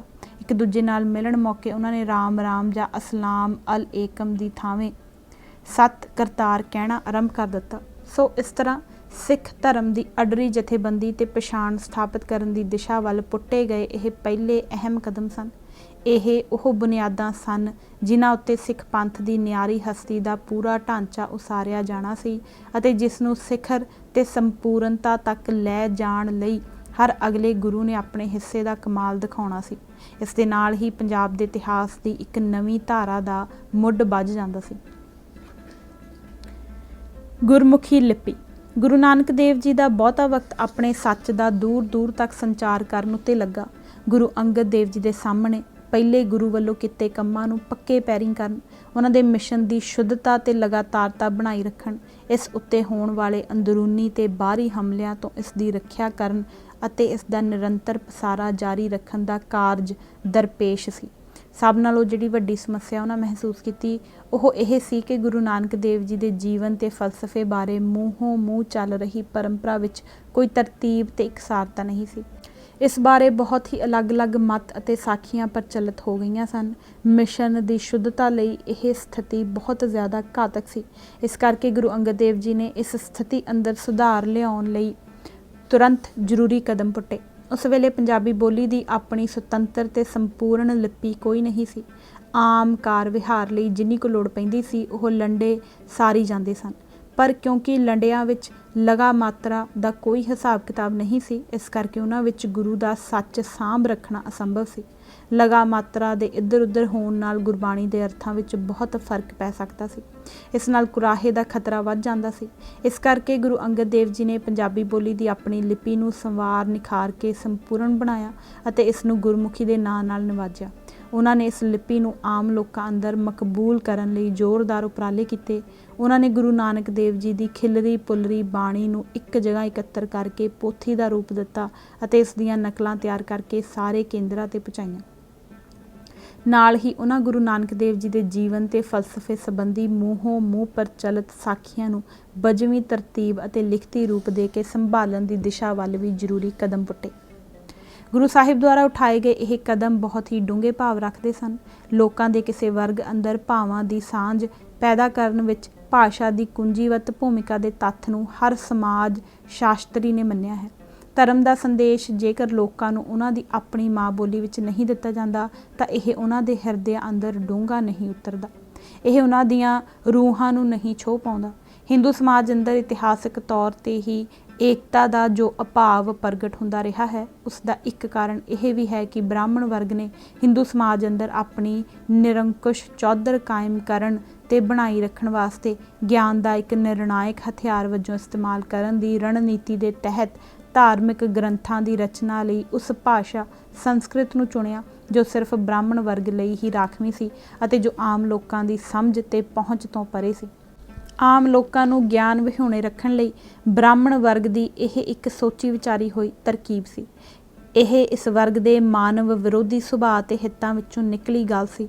ਸਰਬੱਤ ਮਾਨਵਤਾ ਦੇ ਭਲੇ ਦੀ ਸੋਚ ਲੈ ਕੇ ਤੁਰੇ ਗੁਰੂ ਨਾਨਕ ਸਾਹਿਬ ਨੇ ਇਸ ਬ੍ਰਾਹਮਣਵਾਦੀ ਰੀਤ ਨੂੰ ਰੱਦ ਕਰਦੇ ਹੋਏ ਧਰਮ ਉਪਦੇਸ਼ ਲਈ ਸੁਚੇਤ ਤੌਰ 'ਤੇ ਉਸ ਭਾਸ਼ਾ ਦਾ ਇਸਤੇਮਾਲ ਕੀਤਾ ਜੋ ਉਸ ਵੇਲੇ ਆਮ ਵਰਤੋਂ ਵਿੱਚ ਆਉਂਦੀ ਸੀ ਅਤੇ ਜਿਸ ਨੂੰ ਆਮ ਲੋਕ ਸੌਖ ਨਾਲ ਸਮਝ ਅਤੇ ਸਿੱਖ ਸਕਦੇ ਸਨ। ਇਹ ਬ੍ਰਾਹਮਣ ਵਰਗ ਦੀ ਬੌਧਿਕ ਹੈਂਕੜ ਅਤੇ ਸਮਾਜੀ ਚੌਧਰ ਉੱਤੇ ਸਿੱਧੀ ਚੋਟ ਸੀ। ਗੁਰਮੁਖੀ ਲਿਪੀ ਦੇ ਹੋਂਦ ਵਿੱਚ ਆ ਜਾਣ ਨਾਲ ਇਸ ਚੋਟ ਦੀ ਪੀੜ ਹੋਰ ਵੱਧ ਗਈ। ਬ੍ਰਾਹਮਣ ਦੇ ਮਹੱਤਵ ਦਾ ਇੱਕ ਵੱਡਾ ਆਧਾਰ ਉਸ ਦਾ ਸੰਸਕ੍ਰਿਤ ਦਾ ਗਿਆਨ ਸੀ ਜੋ ਕਿ ਧਰਮ ਦੀ ਭਾਸ਼ਾ ਸੀ। ਜਦੋਂ ਗੁਰਮੁਖੀ ਅੱਖਰਾਂ ਵਿੱਚ ਲਿਖੀ ਗਈ ਪੰਜਾਬੀ ਨੂੰ ਵੀ ਉਹੀ ਸੁਚਮਤਾ ਪ੍ਰਾਪਤ ਹੋ ਗਈ ਤਾਂ ਬ੍ਰਾਹਮਣ ਦੇ ਵਕਾਰ ਨੂੰ ਧੱਕਾ ਲੱਗਣਾ ਸੁਭਾਵਕ ਸੀ। ਇੱਕ ਦੋ ਪੀੜ੍ਹੀਆਂ ਵਿੱਚ ਅਨੁਭਵ ਕੀਤੇ ਇਸ ਦੇ ਪ੍ਰਭਾਵ ਬਾਰੇ ਮੋਹਸਨ ਫਾਨੀ ਨੇ ਆਪਣੀ ਪੁਸਤਕ ਦਬਿਸਤਾਨ ਮਜ਼ਾਹਿਬ ਵਿੱਚ ਲਿਖਿਆ ਹੈ ਕਿ ਗੁਰੂ ਨਾਨਕ ਦੇ ਸਿੱਖ ਸੰਸਕ੍ਰਿਤ ਭਾਸ਼ਾ ਦਾ ਕੋਈ ਆਦਰ ਨਹੀਂ ਕਰਦੇ ਜਿਹੜੀ ਹਿੰਦੂਆਂ ਅਨੁਸਾਰ ਦੇਵਤਿਆਂ ਦੀ ਭਾਸ਼ਾ ਹੈ। ਇਸ ਗੱਲ ਲਈ ਬ੍ਰਾਹਮਣ ਵਰਗ ਨੇ ਜਾਂ ਆਮ ਰੂਪ ਵਿੱਚ ਹੀ ਉੱਚ ਜਾਤੀ ਹਿੰਦੂ ਵਰਗਾਂ ਨੇ ਸਿੱਖ ਗੁਰੂਆਂ ਨੂੰ ਕਦੇ ਮਾਫ ਨਹੀਂ ਕੀਤਾ। ਜਦੋਂ ਵੀ ਮੌਕਾ ਮਿਲਿਆ ਉਹਨਾਂ ਨੇ ਗੁਰੂਆਂ ਦੇ ਬੌਧਿਕ ਮਿਆਰ ਅਤੇ ਗਿਆਨ ਬਾਰੇ ਅਪਮਾਨਜਨਕ ਟਿੱਪਣੀਆਂ ਕਰਨ ਤੋਂ ਸੰਕੋਚ ਨਹੀਂ ਕੀਤਾ। ਉਹਨਾਂ ਨੇ ਗੁਰਮੁਖੀ ਲਿਪੀ ਨੂੰ ਕਦੇ ਵੀ ਦਿਲੀ ਮਾਨਤਾ ਨਹੀਂ ਦਿੱਤੀ। ਇਸ ਨੂੰ ਗੰਵਾਰਾਂ ਤੇ ਅਨਪੜ੍ਹਾਂ ਦੀ ਲਿਪੀ ਕਹਿ ਕੇ ਇਸ ਦਾ ਨਿਰੰਤਰ ਅਪਮਾਨ ਕੀਤਾ ਜਾਂਦਾ ਰਿਹਾ। ਉਹਨਾਂ ਨੂੰ ਇਸ ਗੱਲ 'ਤੇ ਰਹਿ ਕੇ ਹਿਰਖ ਆਉਂਦਾ ਰਿਹਾ ਕਿ ਸਿੱਖਾਂ ਨੇ ਜੇਕਰ ਆਪਣੀ ਵੱਖਰੀ ਲਿਪੀ ਨਾ ਅਪਣਾਈ ਹੁੰਦੀ ਤਾਂ ਉਹ ਭਾਰਤ ਦੀ ਸੰਸਕ੍ਰਿਤ ਪ੍ਰਧਾਨ ਧਾਰਮਿਕ ਪਰੰਪਰਾ ਨਾਲੋਂ ਕਦਾਚਿਤ ਵੱਖ ਨਹੀਂ ਸਨ ਹੋ ਸਕਦੇ ਅਤੇ ਆਪਣੇ ਆਪ ਨੂੰ ਇਸ ਦੇ ਪ੍ਰਭਾਵਾਂ ਤੋਂ ਸੁਰਖਰੂ ਨਹੀਂ ਸੀ ਰੱਖ ਸਕਦੇ। ਸੰਸਕ੍ਰਿਤ ਪਰੰਪਰਾ ਉੱਚ ਜਾਤੀ ਵਰਗਾਂ ਅੰਦਰ ਉੱਤਮਤਾ ਦਾ ਭਾਵ ਪੈਦਾ ਕਰਦੀ ਸੀ।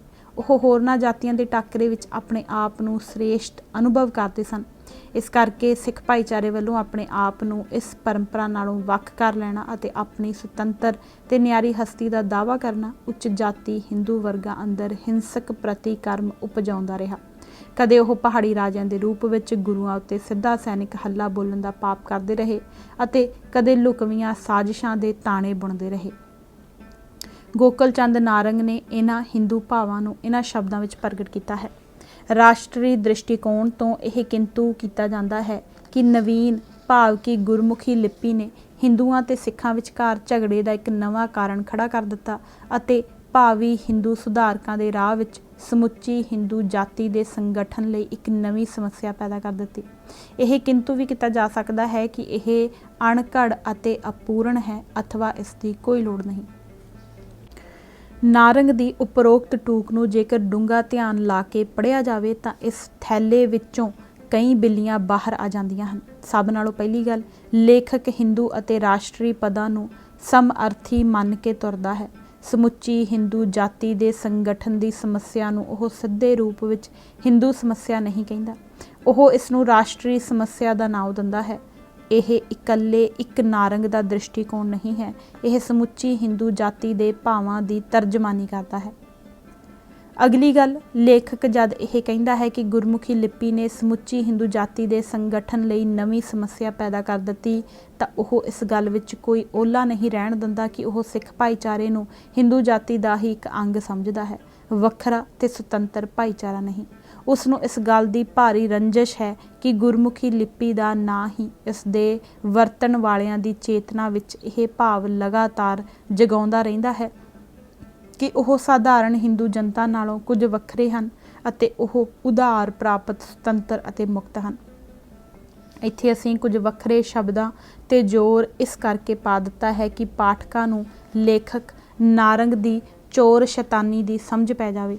ਸਿੱਖਾਂ ਨੂੰ ਹਿੰਦੂਆਂ ਨਾਲੋਂ ਕੁਝ ਵੱਖਰਾ ਕਹਿਣ ਤੋਂ ਲੇਖਕ ਦੇ ਮਨ ਦਾ ਭਾਵ ਸਾਫ਼ ਉਜਾਗਰ ਹੋ ਜਾਂਦਾ ਹੈ ਕਿ ਸਿੱਖ ਹਿੰਦੂਆਂ ਨਾਲੋਂ ਕੁਝ ਵੱਖਰੇ ਹੁੰਦੇ ਹੋਏ ਵੀ ਹਿੰਦੂ ਸਮਾਜ ਦਾ ਹੀ ਇੱਕ ਹਿੱਸਾ ਹਨ ਅਤੇ ਉਹਨਾਂ ਨੂੰ ਵੀ ਆਪਣੇ ਆਪ ਨੂੰ ਇਸ ਰੂਪ ਵਿੱਚ ਹੀ ਦੇਖਣਾ ਤੇ ਸਮਝਣਾ ਚਾਹੀਦਾ ਹੈ।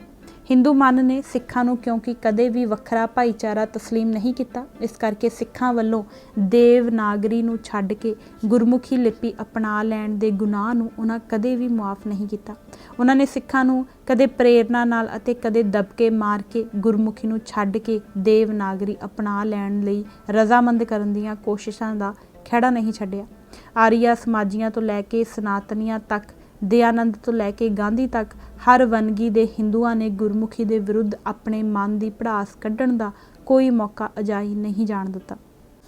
ਅਫਸੋਸ ਦੀ ਗੱਲ ਇਹ ਕਿ ਸ਼ਹੀਦ ਭਗਤ ਸਿੰਘ ਵਰਗਾ ਇਨਕਲਾਬੀ ਵੀ ਆਪਣੇ ਆਰੀਆ ਸਮਾਜੀ ਸੰਸਕਾਰਾਂ ਦੇ ਅਸਰ ਹੇਠ ਇਸ ਗੁਰਮੁਖੀ ਵਿਰੋਧੀ ਮੁਹਿੰਮ ਦਾ ਜੋਸ਼ੀਲਾ ਸਮਰਥਕ ਹੋ ਨਿਬੜਿਆ ਸੀ।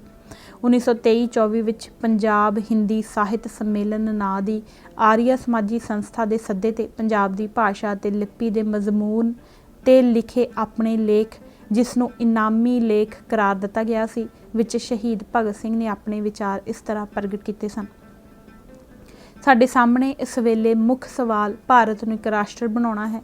ਇੱਕ ਰਾਸ਼ਟਰ ਬਣਾਉਣ ਲਈ ਇੱਕ ਭਾਸ਼ਾ ਦਾ ਹੋਣਾ ਜ਼ਰੂਰੀ ਹੈ, ਪਰ ਇਹ ਇੱਕਦਮ ਨਹੀਂ ਹੋ ਸਕਦਾ।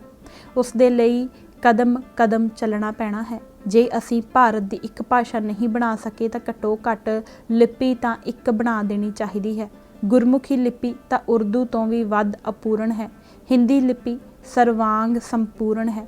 ਹਿੰਦੀ ਲਿਪੀ ਅਪਣਾਉਂਦੇ ਹੀ ਪੰਜਾਬੀ ਭਾਸ਼ਾ ਤਰੱਕੀ ਕਰਨੀ ਸ਼ੁਰੂ ਕਰ ਦੇਵੇਗੀ। ਹਿੰਦੀ ਲਿਪੀ ਦੇ ਅਪਣਾਉਣ ਨਾਲ ਹੀ ਪੰਜਾਬੀ ਹਿੰਦੀ ਜਿਹੀ ਬਣ ਜਾਂਦੀ ਹੈ। ਫਿਰ ਤਾਂ ਕੋਈ ਫਰਕ ਹੀ ਨਹੀਂ ਰਹੇਗਾ ਅਤੇ ਇਸ ਦੀ ਜ਼ਰੂਰਤ ਵੀ ਹੈ। ਪੰਜਾਬੀ ਭਾਸ਼ਾ ਨੂੰ ਹਿੰਦੀ ਲਿਪੀ ਵਿੱਚ ਲਿਖੇ ਜਾਣ ਉੱਤੇ ਯਕੀਨੀ ਹੀ ਇਹ ਹਿੰਦੀ ਦੇ ਨੇੜੇ ਆ ਜਾਵੇਗੀ। ਲਿਪੀ ਅਤੇ ਭਾਸ਼ਾ ਦੇ ਆਪਸੀ ਸਬੰਧਾਂ ਦੀ ਚਰਚਾ ਕਰਦਿਆਂ ਜਵਾਹਰ ਲਾਲ ਨਹਿਰੂ ਨੇ ਇਹ ਖਤਰਨਾਕ ਸੱਚ ਬੋਲ ਦਿੱਤਾ ਸੀ ਕਿ ਕਿਸੇ ਭਾਸ਼ਾ ਲਈ ਜਿਸ ਦਾ ਭੂਤਕਾਲ ਵਧਿਆ ਫੁੱਲਿਆ ਹੈ, ਲਿਪੀ ਦੀ ਤਬਦੀਲੀ ਇੱਕ ਅਹਿਮ ਤਬਦੀਲੀ ਹੈ, ਕਿਉਂਕਿ ਲਿਪੀ ਸਾਹਿਤ ਦਾ ਇੱਕ ਬਹੁਤ ਅੰਤਰਗਤ ਭਾਗ ਹੈ। ਲਿਪੀ ਬਦਲ ਦਿਓ ਤਾਂ ਹੋਰ ਦੀ ਹੋਰ ਸ਼ਬਦ ਸਾਹਮਣੇ ਆ ਖਲੋਂਦੇ ਹਨ, ਹੋਰ ਦੀਆਂ ਹੋਰ ਆਵਾਜ਼ਾਂ ਤੇ ਹੋਰ ਦੇ ਹੋਰ ਖਿਆਲ।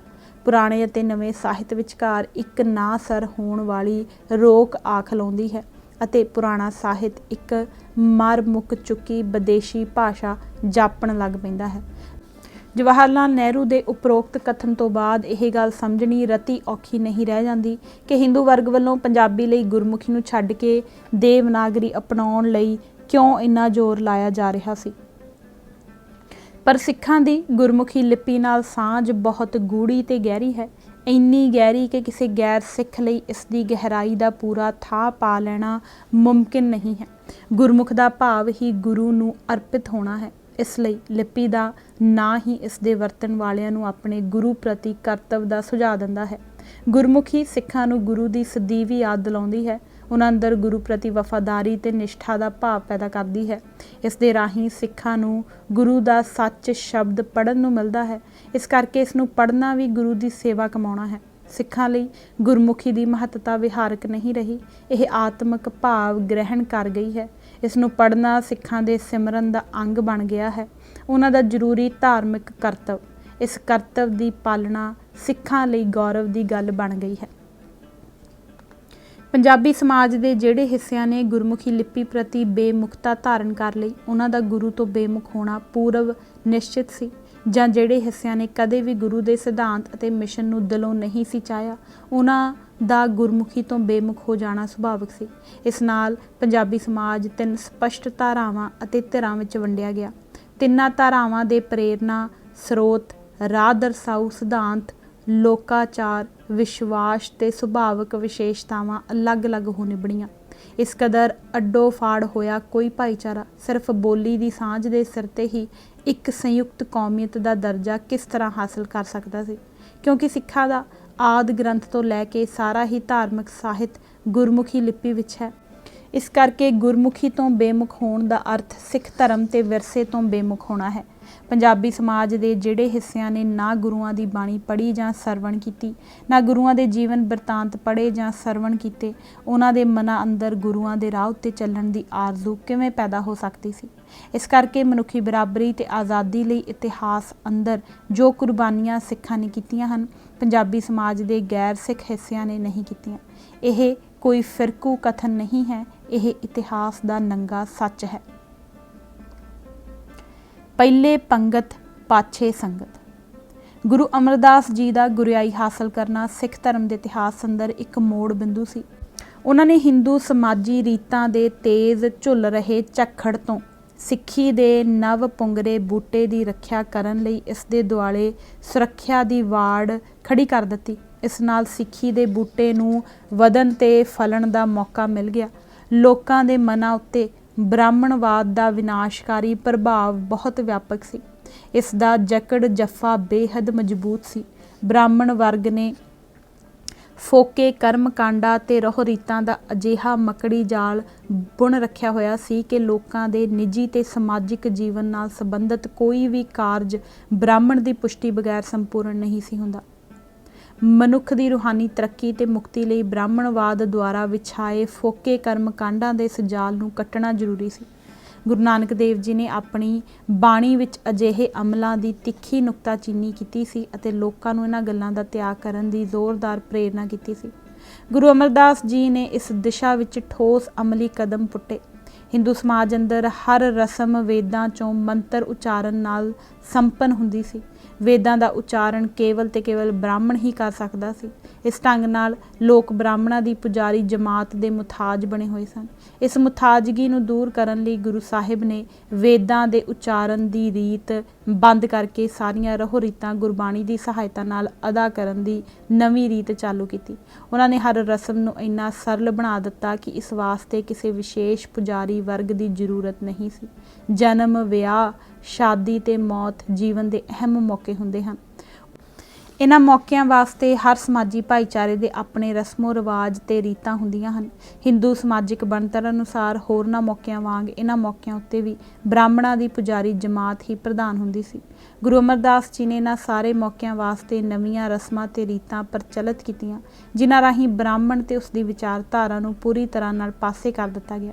ਗੁਰੂ ਸਾਹਿਬ ਨੇ ਜੋਤੀ ਜੋਤ ਸਮਾਉਣ ਤੋਂ ਪਹਿਲਾਂ ਆਪਣੇ ਪੁੱਤਰਾਂ, ਰਿਸ਼ਤੇਦਾਰਾਂ ਤੇ ਸਿੱਖਾਂ ਨੂੰ ਆਦੇਸ਼ ਦਿੱਤਾ ਕਿ ਉਹ ਉਹਨਾਂ ਦੇ ਮਰਨ ਉਪਰੰਤ ਅਕਾਲ ਪੁਰਖ ਦੀ ਉਸਤਤ ਵਿੱਚ ਸ਼ਬਦ ਗਾਇਨ ਕਰਨ ਅਤੇ ਗਰੁੜ ਪੁਰਾਣ ਪੜ੍ਹਨ ਲਈ ਪੰਡਤ ਨੂੰ ਬੁਲਾਉਣ ਦੀ ਪੁਰਾਣੀ ਰੀਤ ਉੱਤੇ ਅਮਲ ਨਾ ਕਰਨ, ਨਾ ਹੀ ਜੌਂ ਆਦਿ ਭੇਟ ਕਰਨ ਤੇ ਨਾ ਹੀ ਦੀਵੇ ਵਗੈਰਾ ਬਾਲਣ। ਉਹਨਾਂ ਨੇ ਸਿੱਖਾਂ ਨੂੰ ਮਰਨ ਉਪਰੰਤ ਅਸਥੀਆਂ ਗੰਗਾ ਵਿੱਚ ਜਲ ਪ੍ਰਵਾਹ ਕਰਨ ਦੀ ਬ੍ਰਾਹਮਣਵਾਦੀ ਰੀਤ ਨੂੰ ਵੀ ਬੰਦ ਕਰ ਦੇਣ ਦੇ ਆਦੇਸ਼ ਦੇ ਦਿੱਤੇ ਸਨ। ਗੁਰੂ ਜੀ ਨੇ ਹਿੰਦੂ ਫਿਲਾਸਫੀ ਦੇ 6 ਦਰਸ਼ਨਾਂ ਨੂੰ ਗੁਰੂ ਨਾਨਕ ਸਾਹਿਬ ਜੀ ਦੀ ਧਾਰਮਿਕ ਪ੍ਰਣਾਲੀ ਦੇ ਮੁਕਾਬਲੇ ਵਿੱਚ ਰੱਦ ਕਰ ਦਿੱਤਾ। ਉਹਨਾਂ ਕਿਹਾ, ਹਰ ਦਰਸ਼ਨ ਪਾਵੈ ਵਡਭਾਗ, ਗੁਰ ਕੈ ਸ਼ਬਦ ਸੱਚੈ ਬੈਰਾਗ, ਖਟ ਦਰਸ਼ਨ ਵਰਤੈ ਵਰਤਾਰਾ, ਗੁਰ ਕਾ ਦਰਸ਼ਨ ਅਗਮ ਅਪਾਰਾ, ਗੁਰ ਕੈ ਦਰਸ਼ਨ ਮੁਕਤਗਤ ਹੋਏ, ਸਾਚਾ ਆਪ ਵਸੈ ਮਨ ਸੋਏ, ਗੁਰ ਦਰਸ਼ਨ ਉਦਰੈ ਸੰਸਾਰਾ, ਜੇ ਕੋ ਲਾਏ ਭਾਉ ਪਿਆਰਾ। ਗੁਰੂ ਸਾਹਿਬ ਨੇ ਵਿਸਾਖੀ, ਮਾਘੀ ਤੇ ਦੀਵਾਲੀ ਆਦਿ ਤਿਉਹਾਰਾਂ ਤੇ ਮੇਲਿਆਂ ਦੇ ਰਵਾਇਤੀ ਰੂਪ ਨੂੰ ਬਦਲ ਕੇ ਇਹਨਾਂ ਨੂੰ ਸਿੱਖ ਧਰਮ ਦੇ ਪ੍ਰਚਾਰ, ਫੈਲਾਓ ਤੇ ਜਥੇਬੰਦੀ ਦੀ ਮਜ਼ਬੂਤੀ ਦੇ ਸਾਧਨ ਬਣਾਇਆ। ਉਹਨਾਂ ਨੇ ਇਹਨਾਂ ਮੇਲਿਆਂ, ਮੁਸਾਬਿਆਂ ਉੱਤੇ ਲੰਗਰ ਲਗਾਏ, ਦੀਵਾਨ ਸਜਾਏ, ਕੀਰਤਨ ਕਰਵਾਏ ਅਤੇ ਇਹਨਾਂ ਨੂੰ ਸਿੱਖ ਭਾਈਚਾਰੇ ਦੀ ਮਿਲਣੀ ਦਾ ਮੌਕਾ ਬਣਾਇਆ। ਡਾਕਟਰ ਫੌਜਾ ਸਿੰਘ ਲਿਖਦੇ ਹਨ, ਕਿਸੇ ਅਜਿਹੇ ਸਾਲਾਨਾ ਜੋੜ ਮੇਲੇ ਦੀ ਜ਼ਰੂਰਤ ਚਿਰਾਂ ਤੋਂ ਮਹਿਸੂਸ ਹੋ ਰਹੀ ਸੀ, ਜਿੱਥੇ ਵੱਖ-ਵੱਖ ਥਾਵਾਂ ਤੋਂ ਸਿੱਖ ਇਕੱਠੇ ਹੋ ਕੇ ਸਾਂਝੇ ਮਸਲਿਆਂ ਉੱਤੇ ਵਿਚਾਰ ਵਟਾਂਦਰਾ ਕਰ ਸਕਣ। ਇਹ ਮੁੱਦਾ ਸਭ ਤੋਂ ਪਹਿਲਾਂ ਗੁਰੂ ਸਾਹਿਬ ਅੱਗੇ ਭਾਈ ਪਾਰੋ ਜੁਲਕਾ ਨਾਂ ਦੇ ਇੱਕ ਸੇਵਕ ਨੇ ਉਠਾਇਆ। ਗੁਰੂ ਸਾਹਿਬ ਆਪਣੇ ਮਨ ਅੰਦਰ ਇਸ ਬਾਰੇ ਪਹਿਲਾਂ ਹੀ ਨਿਰਣਾ ਕਰ ਚੁੱਕੇ ਸਨ। ਉਹਨਾਂ ਨੇ ਭਾਈ ਪਾਰੋ ਸਮੇਤ ਆਪਣੇ ਹੋਰਨਾਂ ਸੇਵਕਾਂ ਨੂੰ ਕਿਹਾ ਕਿ ਉਹ ਵਿਸਾਖੀ ਦੇ ਦਿਹਾੜੇ ਨੂੰ ਬਿਸੋਵਾ ਦਿਵਸ ਵਜੋਂ ਮਨਾਉਣ ਦੀਆਂ ਤਿਆਰੀਆਂ ਸ਼ੁਰੂ ਕਰ ਦੇਣ। ਇਸ ਵਾਸਤੇ ਸਾਰੀਆਂ ਥਾਵਾਂ ਦੀਆਂ ਸਿੱਖ ਸੰਗਤਾਂ ਨੂੰ ਚਿੱਠੀਆਂ ਭੇਜ ਕੇ ਪਹਿਲੀ ਵਿਸਾਖ ਨੂੰ ਗੋਇੰਦਵਾਲ ਪਹੁੰਚਣ ਦੇ ਆਦੇਸ਼ ਦਿੱਤੇ ਗਏ। ਸਿੱਖਾਂ ਨੂੰ ਇਹ ਫੁਰਨਾ ਇੱਕਦਮ ਪਸੰਦ ਆਇਆ ਤੇ ਉਹਨਾਂ ਨੇ ਵੱਡੀ ਗਿਣਤੀ ਵਿੱਚ ਗੋਇੰਦਵਾਲ ਵੱਲ ਵਹੀਰਾਂ ਘੱਤ ਦਿੱਤੀਆਂ। ਬਿਸੋਵਾ ਦਿਵਸ ਬੇਹੱਦ ਕਾਮਯਾਬ ਰਿਹਾ। ਇਸ ਤੋਂ ਉਤਸ਼ਾਹਿਤ ਹੋ ਕੇ ਗੁਰੂ ਸਾਹਿਬ ਨੇ ਇਸ ਨੂੰ ਹਰ ਸਾਲ ਬਕਾਇਦਗੀ ਨਾਲ ਮਨਾਉਣ ਦਾ ਨਿਰਣਾ ਕਰ ਲਿਆ। ਇਹ ਸਾਲਾਨਾ ਜੋੜ ਮੇਲੇ ਸਿੱਖ ਪੰਥ ਦੇ ਵਿਕਾਸ ਲਈ ਇੱਕ ਨਵਾਂ ਮੀਲ ਪੱਥਰ ਸਾਬਤ ਹੋਏ। ਇਸ ਨਾਲ ਸਿੱਖਾਂ ਦਰਮਿਆਨ ਆਪਸੀ ਭਾਈਚਾਰੇ ਦੀ ਭਾਵਨਾ ਹੋਰ ਪ੍ਰਫੁੱਲਤ ਹੋਣ ਲੱਗੀ ਅਤੇ ਉਹਨਾਂ ਦੀ ਜਥੇਬੰਦੀ ਨੂੰ ਤਕੜਾ ਹੁਲਾਰਾ ਮਿਲਿਆ। ਇਹਨਾਂ ਮੇਲਿਆਂ ਤੇ ਉਹ ਆਪਣੇ ਸਾਂਝੇ ਮਸਲਿਆਂ ਉੱਤੇ ਭਰਵੀਆਂ ਵਿਚਾਰਾਂ ਕਰ ਸਕਦੇ ਅਤੇ ਇੱਕ ਦੂਜੇ ਦੇ ਤਜਰਬਿਆਂ ਕੋਲੋਂ ਸਿੱਖਿਆ ਗ੍ਰਹਿਣ ਕਰ ਸਕਦੇ ਸਨ। ਨਾਲ ਹੀ ਉਹ ਪੰਥ ਨੂੰ ਦਰਪੇਸ਼ ਅਹਿਮ ਮਸਲਿਆਂ ਦੇ ਹੱਲ ਲਈ ਸਾਂਝੇ ਪ੍ਰੋਗਰਾਮ ਘੜ ਸਕਦੇ ਸਨ। ਸਾਂਝੇ ਲੰਗਰ ਦੀ ਪ੍ਰਥਾ ਭਾਵੇਂ ਗੁਰੂ ਨਾਨਕ ਸਾਹਿਬ ਨੇ ਹੀ ਆਰੰਭ ਕੀਤੀ ਸੀ, ਪਰ ਗੁਰੂ ਅਮਰਦਾਸ ਜੀ ਨੇ ਇੱਕ ਕਦਮ ਅੱਗੇ ਜਾਂਦਿਆਂ ਹੋਇਆਂ ਇਸ ਨੂੰ ਸਿੱਖ ਧਰਮ ਦਾ ਜ਼ਰੂਰੀ ਅੰਗ ਬਣਾ ਦਿੱਤਾ। ਗੁਰੂ ਦੀ ਸੰਗਤ ਮਾਨਣ ਲਈ ਹਰ ਕਿਸੇ ਲਈ ਪਹਿਲਾਂ ਪੰਗਤ ਵਿੱਚ ਬੈਠ ਕੇ ਲੰਗਰ ਛਕਣਾ ਜ਼ਰੂਰੀ ਕਰਾਰ ਦੇ ਦਿੱਤਾ ਗਿਆ। ਇਸ ਨਾਲ ਮਨੁੱਖੀ ਬਰਾਬਰੀ ਤੇ ਭਾਈਚਾਰੇ ਦੀ ਸਪਿਰਿਟ ਹੋਰ ਮਜ਼ਬੂਤ ਹੋ ਗਈ ਅਤੇ ਹਿੰਦੂ ਸਮਾਜ ਨਾਲੋਂ ਸਿੱਖ ਸਮਾਜ ਦੇ ਵਖਰੇਵੇਂ ਦੀਆਂ ਹੱਦਾਂ ਵਧੇਰੇ ਸਪਸ਼ਟ ਤੇ ਗੂੜ੍ਹੀਆਂ ਹੋ ਗਈਆਂ। ਇਸ ਢੰਗ ਨਾਲ ਗੁਰੂ ਅਮਰਦਾਸ ਜੀ ਸਿੱਖ ਸਮਾਜ ਦੇ ਮਹਾਨ ਉਸਰੀਏ ਹੋ ਗੁਜ਼ਰੇ। ਉਹਨਾਂ ਦੇ ਜੀਵਨ ਕਾਲ ਦੌਰਾਨ ਸਿੱਖ ਸਮਾਜ ਦਾ ਨਿਵੇਕਲਾ ਮੁਹਾਂਦਰਾ ਵੱਧ ਨਿਖਰ ਕੇ ਸਾਹਮਣੇ ਆ ਗਿਆ। ਗੁਰੂ ਨਾਨਕ ਸਾਹਿਬ ਦੇ ਚੱਲਦਿਆਂ ਸਾਰ ਹੀ ਸਿੱਖ ਧਰਮ ਨੂੰ ਅੰਦਰੋਂ ਪਹਿਲੀ ਗੰਭੀਰ ਸਿਧਾਂਤਕ ਚੁਣੌਤੀ ਪੇਸ਼ ਆ ਪਈ ਸੀ। ਗੁਰੂ ਸਾਹਿਬ ਦੇ ਵੱਡੇ ਲੜਕੇ ਬਾਬਾ ਸ਼੍ਰੀ ਚੰਦ ਜੀ ਨੇ ਗੁਰੂ ਨਾਨਕ ਦਾ ਮਾਇਆ ਦੇ ਤਿਆਗ ਦਾ ਅਰਥ ਸੰਸਾਰ ਦਾ ਤਿਆਗ ਸਮਝ ਲਿਆ ਸੀ। ਉਹ ਆਪ ਸ਼ੁੱਧ ਅਰਥਾਂ ਵਿੱਚ ਤਿਆਗੀ ਸੀ ਅਤੇ ਆਮ ਪ੍ਰਚਲਿਤ ਸੰਕਲਪ ਅਨੁਸਾਰ ਬਹੁਤ ਵੱਡਾ ਗਿਆਨੀ ਅਤੇ ਧਿਆਨੀ ਸੀ। ਹਿੰਦੂ ਜੀਵਨ ਦਰਸ਼ਨ ਵਿੱਚ ਸੰਨਿਆਸ ਅਤੇ ਤਿਆਗ ਨੂੰ ਭਾਰੀ ਅਹਿਮੀਅਤ ਦਿੱਤੀ ਗਈ ਹੈ। ਹਿੰਦੂ ਸਮਾਜ ਅੰਦਰ ਆਮ ਹੀ ਫਕੀਰਾਂ ਅਤੇ ਸੰਨਿਆਸੀਆਂ ਨੂੰ ਸਤਿਕਾਰ ਤੇ ਸ਼ਰਧਾ ਦੀ ਭਾਵਨਾ ਨਾਲ ਦੇਖਿਆ ਜਾਂਦਾ ਸੀ। ਇਸ ਕਰਕੇ ਬਾਬਾ ਸ਼੍ਰੀ ਚੰਦ ਜੀ ਦੁਆਲੇ ਵੱਡੀ ਗਿਣਤੀ ਵਿੱਚ ਲੋਕ ਜੁੜਨੇ ਸ਼ੁਰੂ ਹੋ ਗਏ ਸਨ। ਉਹਨਾਂ ਦੇ ਸ਼ਰਧਾਲੂਆਂ ਦੀ ਗਿਣਤੀ ਵਿੱਚ ਤਕੜਾ ਇਜ਼ਾਫਾ ਹੋ ਗਿਆ ਸੀ। ਸਮਾਜ ਅੰਦਰ ਹਿੰਦੂ ਫਲਸਫੇ ਦਾ ਵਿਆਪਕ ਪ੍ਰਭਾਵ ਹੋਣ ਕਰਕੇ ਆਮ ਜਨਤਾ ਲਈ ਬਾਬਾ ਸ਼੍ਰੀ ਚੰਦ ਜੀ ਦੇ ਸਿਧਾਂਤਕ ਕੁਰਾਹੇ ਨੂੰ ਪਛਾਣਨਾ ਔਖਾ ਸੀ। ਉਸ ਦੁਆਰਾ ਚਲਾਏ ਉਦਾਸੀ ਮਾਰਗ ਨੂੰ ਸਿੱਖ ਪੰਥ ਨਾਲ ਰਲਗੱਡ ਕਰਕੇ ਦੇਖਿਆ ਜਾਣ ਲੱਗ ਪਿਆ ਸੀ। ਗੁਰੂ ਨਾਨਕ ਵਿਚਾਰਧਾਰਾ ਦੀ ਸ਼ੁੱਧਤਾ ਕਾਇਮ ਰੱਖਣ ਲਈ ਇਸ ਸਿਧਾਂਤਕ ਕੁਰਾਹੇ ਨਾਲੋਂ ਨਿਖੇੜਾ ਕਰਨਾ ਅਤੀ ਜ਼ਰੂਰੀ ਸੀ। ਅਜਿਹਾ ਕੀਤੇ ਬਗੈਰ ਸਿੱਖ ਧਰਮ ਜੀਵਤ ਨਹੀਂ ਸੀ ਰਹਿ ਸਕਦਾ। ਇਸ ਦਾ ਮੁੜ ਹਿੰਦੂਵਾਦ ਅੰਦਰ ਜਜ਼ਬ ਹੋ ਜਾਣਾ ਅਟੱਲ ਸੀ। ਪਹਿਲਾਂ ਗੁਰੂ ਅੰਗਦ ਦੇਵ ਜੀ ਨੇ ਅਤੇ ਉਹਨਾਂ ਤੋਂ ਬਾਅਦ ਗੁਰੂ ਅਮਰਦਾਸ ਜੀ ਨੇ ਇਸ ਕੁਰਾਹੇ ਦਾ ਅਡੋਲਤਾ ਤੇ ਦ੍ਰਿੜਤਾ ਨਾਲ ਟਾਕਰਾ ਕੀਤਾ। ਉਹਨਾਂ ਨੇ ਉਦਾਸੀ ਪੁਣੇ ਦੇ ਰੂਪ ਵਿੱਚ ਪ੍ਰਗਟ ਹੋਏ ਇਸ ਹਿੰਦੂਵਾਦੀ ਰੁਝਾਨ ਨਾਲ ਕਿਸੇ ਵੀ ਕਿਸਮ ਦਾ ਸਮਝੌਤਾ ਕਰਨ ਅਥਵਾ ਇਸ ਨੂੰ ਮਾਸਾ ਭਰ ਵੀ ਸਿਧਾਂਤਕ ਛੋਟ ਦੇਣ ਤੋਂ ਦ੍ਰਿੜ ਇਨਕਾਰ ਕਰੀ ਰੱਖਿਆ। ਖਾਸ ਕਰਕੇ ਗੁਰੂ ਅਮਰਦਾਸ ਜੀ ਨੇ ਸਿੱਖਾਂ ਨੂੰ ਇਸ ਕੁਰਾਹੇ ਬਾਰੇ ਸਿੱਖਿਅਤ ਅਤੇ ਜਾਗਰੂਕ ਕਰਨ ਲਈ ਪ੍ਰਚਾਰ ਦੀ ਇੱਕ ਵਿਆਪਕ ਤੇ ਯੋਜਨਾਬੱਧ ਮੁਹਿੰਮ ਚਲਾਈ। ਉਹਨਾਂ ਨੇ ਇਸ ਮਾਮਲੇ ਵਿੱਚ ਸਿੱਖਾਂ ਨੂੰ ਗੁਰੂ ਨਾਨਕ ਦੇਵ ਜੀ ਦੇ ਜੀਵਨ ਤੇ ਸਿਧਾਂਤਾਂ ਕੋਲੋਂ ਸੇਧ ਲੈਣ ਲਈ ਪ੍ਰੇਰਿਆ। ਉਹਨਾਂ ਨੇ ਗ੍ਰਸਥ ਨੂੰ ਰੂਹਾਨੀਅਤ ਦੇ ਵਿਰੋਧ ਵਿੱਚ ਖੜਾ ਕਰਨ ਵਾਲੀ ਭਾਰਤੀ ਅਧਿਆਤਮਕ ਪਰੰਪਰਾ ਨੂੰ ਗੁਰੂ ਨਾਨਕ ਸਾਹਿਬ ਵੱਲੋਂ ਤਿੱਖੇ ਤੇ ਸਪਸ਼ਟ ਰੂਪ ਵਿੱਚ ਰੱਦ ਕੀਤੇ ਜਾਣ ਅਤੇ ਸਿੱਖ ਧਰਮ ਨੂੰ ਆਮ ਗ੍ਰਸਥੀ ਲੋਕਾਂ ਦਾ ਧਰਮ ਬਣਾਏ ਜਾਣ ਦੀ ਅਹਿਮੀਅਤ ਬਾਰੇ ਗੂੜ੍ਹ ਸਿੱਖਿਆ ਦਿੱਤੀ। ਕਨਿੰਘਮ ਦੇ ਸ਼ਬਦਾਂ ਵਿੱਚ ਗੁਰੂ ਅਮਰਦਾਸ ਨੇ ਟੱਬਰਦਾਰ ਸਿੱਖਾਂ ਨੂੰ ਸੰਨਿਆਸੀ ਉਦਾਸੀਆਂ ਨਾਲੋਂ ਪੂਰੀ ਤਰ੍ਹਾਂ ਨਾਲ ਅਲੱਗ ਕਰਕੇ ਸਿੱਖ ਧਰਮ ਨੂੰ ਬਾਲ ਉਮਰੇ ਹੀ ਕਾਲਵਸ ਹੋ ਜਾਣ ਤੋਂ ਬਚਾ ਲਿਆ ਸੀ। ਗੁਰੂ ਅਮਰਦਾਸ ਜੀ ਦੁਆਰਾ ਸਿੱਖ ਸਮਾਜ ਨੂੰ ਹਿੰਦੂ ਸਮਾਜ ਨਾਲੋਂ ਅਲੱਗ ਕਰਨ ਦੀ ਦਿਸ਼ਾ ਵਿੱਚ ਪੁੱਟੇ ਗਏ ਇਹਨਾਂ ਪ੍ਰਭਾਵਕਾਰੀ ਕਦਮਾਂ ਨੇ ਹਿੰਦੂ ਸਮਾਜ ਦੇ ਮੁਹਰੈਲ ਵਰਗਾਂ ਅੰਦਰ ਗੁਰੂ ਸਾਹਿਬ ਪ੍ਰਤੀ ਵਿਰੋਧ ਤੇ ਦੁਸ਼ਮਣੀ ਦੇ ਭਾਵ ਪੈਦਾ ਕਰ ਦਿੱਤੇ। ਇਹਨਾਂ ਵਰਗਾਂ ਨੂੰ ਸਿੱਖ ਧਰਮ ਦਾ ਪ੍ਰਚਾਰ ਪ੍ਰਸਾਰ ਮੁੱਢ ਤੋਂ ਹੀ ਅਖੜਦਾ ਆ ਰਿਹਾ ਸੀ। ਉਹਨਾਂ ਨੇ ਸਿੱਖ ਧਰਮ ਦੇ ਪ੍ਰਭਾਵ ਨੂੰ ਡੱਕਣ ਦੇ ਪੁਰਜ਼ੋਰ ਯਤਨ ਕੀਤੇ, ਪਰ ਰਾਜ ਸੱਤਾ ਮੁਗਲਾਂ ਦੇ ਹੱਥ ਹੋਣ ਕਰਕੇ ਹਿੰਦੂ ਵਰਗਾਂ ਦਾ ਸਿੱਖ ਧਰਮ ਵਿਰੁੱਧ ਸਿੱਧਾ ਫੌ ਨਹੀਂ ਸੀ ਪੈਂਦਾ। ਉਹਨਾਂ ਨੂੰ ਆਪ ਲਗਾਤਾਰ ਮੁਗਲ ਰਾਜ ਸੱਤਾ ਦੇ ਦਬਾਅ ਤੇ ਡਰ ਹੇਠ ਰਹਿਣਾ ਪੈ ਰਿਹਾ ਸੀ। ਪਰ ਅਕਬਰ ਦੇ ਰਾਜ ਦੌਰਾਨ ਜਦ ਹਿੰਦੂ ਵਰਗ ਨੂੰ ਕਾਫੀ ਹੱਦ ਤੱਕ ਧਾਰਮਿਕ ਖੁੱਲ੍ਹ ਨਸੀਬ ਹੋ ਗਈ ਅਤੇ ਰਾਜ ਸੱਤਾ ਅੰਦਰ ਵੀ ਹਿੰਦੂਆਂ ਦੀ ਚੌਖੀ ਪੁੱਛ ਪ੍ਰਤੀਤ ਹੋ ਗਈ, ਤਾਂ ਉਹਨਾਂ ਨੇ ਗੁਰੂ ਸਾਹਿਬ ਦੇ ਖਿਲਾਫ ਘਿਨਾਉਣੀਆਂ ਹਰਕਤਾਂ ਆਰੰਭ ਦਿੱਤੀਆਂ। ਜਾਤ ਅਭਿਮਾਨੀ ਹਿੰਦੂ ਵਰਗਾਂ ਖਾਸ ਕਰਕੇ ਬ੍ਰਾਹਮਣਾਂ ਤੇ ਖੱਤਰੀਆਂ ਨੇ ਚੁਗਲੀਆਂ ਤੇ ਸ਼ਿਕਾਇਤਾਂ ਦੇ ਜ਼ਰੀਏ ਮੁਗਲ ਹਾਕਮਾਂ ਨੂੰ ਗੁਰੂ ਸਾਹਿਬ ਦੇ ਖਿਲਾਫ ਭੜਕਾਉਣ ਦੇ ਜ਼ੋਰਦਾਰ ਯਤਨ ਆਰੰਭ ਦਿੱਤੇ। ਗੁਰੂ ਸਾਹਿਬ ਨੂੰ ਵਰਨ ਆਸ਼ਰਮ ਦੀ ਉਲੰਘਣਾ ਕਰਨ, ਵੇਦਾਂ ਦਾ ਨਿਰਾਦਰ ਕਰਨ ਅਤੇ ਬ੍ਰਾਹਮਣਾਂ ਦੇ ਖਿਲਾਫ ਪ੍ਰਚਾਰ ਮੁਹਿੰਮ ਚਲਾਉਣ ਦੇ ਦੋਸ਼ਾਂ ਨਾਲ ਨਿਵਾਜਿਆ ਜਾਣ ਲੱਗਾ। 1566 ਤੋਂ 67 ਈਸਵੀ ਵਿੱਚ ਜਦ ਅਕਬਰ ਕਿਸੇ ਮੁਹਿੰਮ ਦੇ ਸਬੰਧ ਵਿੱਚ ਲਾਹੌਰ ਠਹਿਰਿਆ ਹੋਇਆ ਸੀ ਤਾਂ ਬ੍ਰਾਹਮਣਾਂ ਤੇ ਖੱਤਰੀਆਂ ਦੇ ਇੱਕ ਵਫਦ ਨੇ ਉਸ ਕੋਲ ਗੁਰੂ ਸਾਹਿਬ ਦੇ ਖਿਲਾਫ ਹੇਠ ਲਿਖੀ ਸ਼ਿਕਾਇਤ ਦਰਜ ਕਰਾਈ। ਸ਼ਹਿਨਸ਼ਾਹਾਂ ਦੇ ਸ਼ਹਿਨਸ਼ਾਹ, ਤੁਸੀਂ ਸਾਡੇ ਰਸਮਾਂ ਰਿਵਾਜਾਂ ਦੇ ਰਖਵਾਲੇ ਹੋ। ਜੋ ਗਲਤ ਹੋ ਰਿਹਾ ਹੈ ਤੁਸੀਂ ਹੀ ਉਸ ਦਾ ਸੁਧਾਰ ਕਰਨਾ ਹੈ। ਤੁਹਾਨੂੰ ਹਰ ਇੱਕ ਦਾ ਧਰਮ ਪਿਆਰਾ ਹੈ। ਗੋਇੰਦਵਾਲ ਦਾ ਇੱਕ ਅਮਰਦਾਸ ਆਪਣੇ ਆਪ ਨੂੰ ਗੁਰੂ ਅਖਵਾਉਂਦਾ ਹੈ। ਉਸਨੇ ਹਿੰਦੂਆਂ ਦੀਆਂ ਧਾਰਮਿਕ ਤੇ ਸਮਾਜੀ ਰੀਤਾਂ ਤਿਆਗ ਦਿੱਤੀਆਂ ਹਨ ਅਤੇ 4 ਵਰਣਾਂ ਦੇ ਭੇਦ ਖਤਮ ਕਰ ਦਿੱਤੇ ਹਨ। ਅਜਿਹੀ ਉਲਟੀ ਗੱਲ ਪਹਿਲਾਂ 4 ਯੁੱਗਾਂ ਵਿੱਚ ਕਦੇ ਸੁਣਨ ਵਿੱਚ ਨਹੀਂ ਸੀ ਆਈ। ਹੁਣ ਨਾ ਆਰਤੀ ਉਤਾਰੀ ਜਾਂਦੀ ਹੈ, ਨਾ ਗਾਇਤਰੀ ਮੰਤਰ ਪੜ੍ਹਿਆ ਜਾਂਦਾ ਹੈ, ਨਾ ਪਿੱਤਰਾਂ ਨੂੰ ਪਾਣੀ ਚੜ੍ਹਾਇਆ ਜਾਂਦਾ ਹੈ, ਨਾ ਤੀਰਥਾਂ ਦੀ ਯਾਤਰਾ ਕੀਤੀ ਜਾਂਦੀ ਹੈ, ਨਾ ਮਰਨ ਉਪਰੰਤ ਹਿੰਦੂ ਸੰਸਕਾਰਾਂ ਦਾ ਪਾਲਣ ਕੀਤਾ ਜਾਂਦਾ ਹੈ, ਨਾ ਦੇਵਤਿਆਂ ਨੂੰ ਪੂਜਿਆ ਜਾਂਦਾ ਹੈ। ਗੁਰੂ ਅਮਰਦਾਸ ਨੇ ਇਹਨਾਂ ਸਾਰੇ ਹਿੰਦੂ ਰਸਮਾਂ ਰਿਵਾਜਾਂ ਦਾ ਤਿਆਗ ਕਰ ਦਿੱਤਾ ਹੈ ਅਤੇ ਰਾਮ ਰਾਮ ਦੀ ਜਗ੍ਹਾ ਵਾਹਿਗੁਰੂ ਦਾ ਜਾਪ ਕਰਨਾ ਸ਼ੁਰੂ ਕਰ ਦਿੱਤਾ ਹੈ। ਉਸ ਦੀ ਜੋਗੀਆਂ, ਜਤੀਆਂ ਤੇ ਬ੍ਰਾਹਮਣਾਂ ਵਿੱਚ ਕੋਈ ਸ਼ਰਧਾ ਨਹੀਂ ਰਹੀ। ਉਹ ਦੇਵੀ ਦੇਵਤਿਆਂ ਦੀ ਪੂਜਾ ਨਾ ਆਪ ਕਰਦਾ ਹੈ ਅਤੇ ਨਾ ਆਪਣੇ ਸੇਵਕਾਂ ਨੂੰ ਕਰਨ ਦਿੰਦਾ ਹੈ।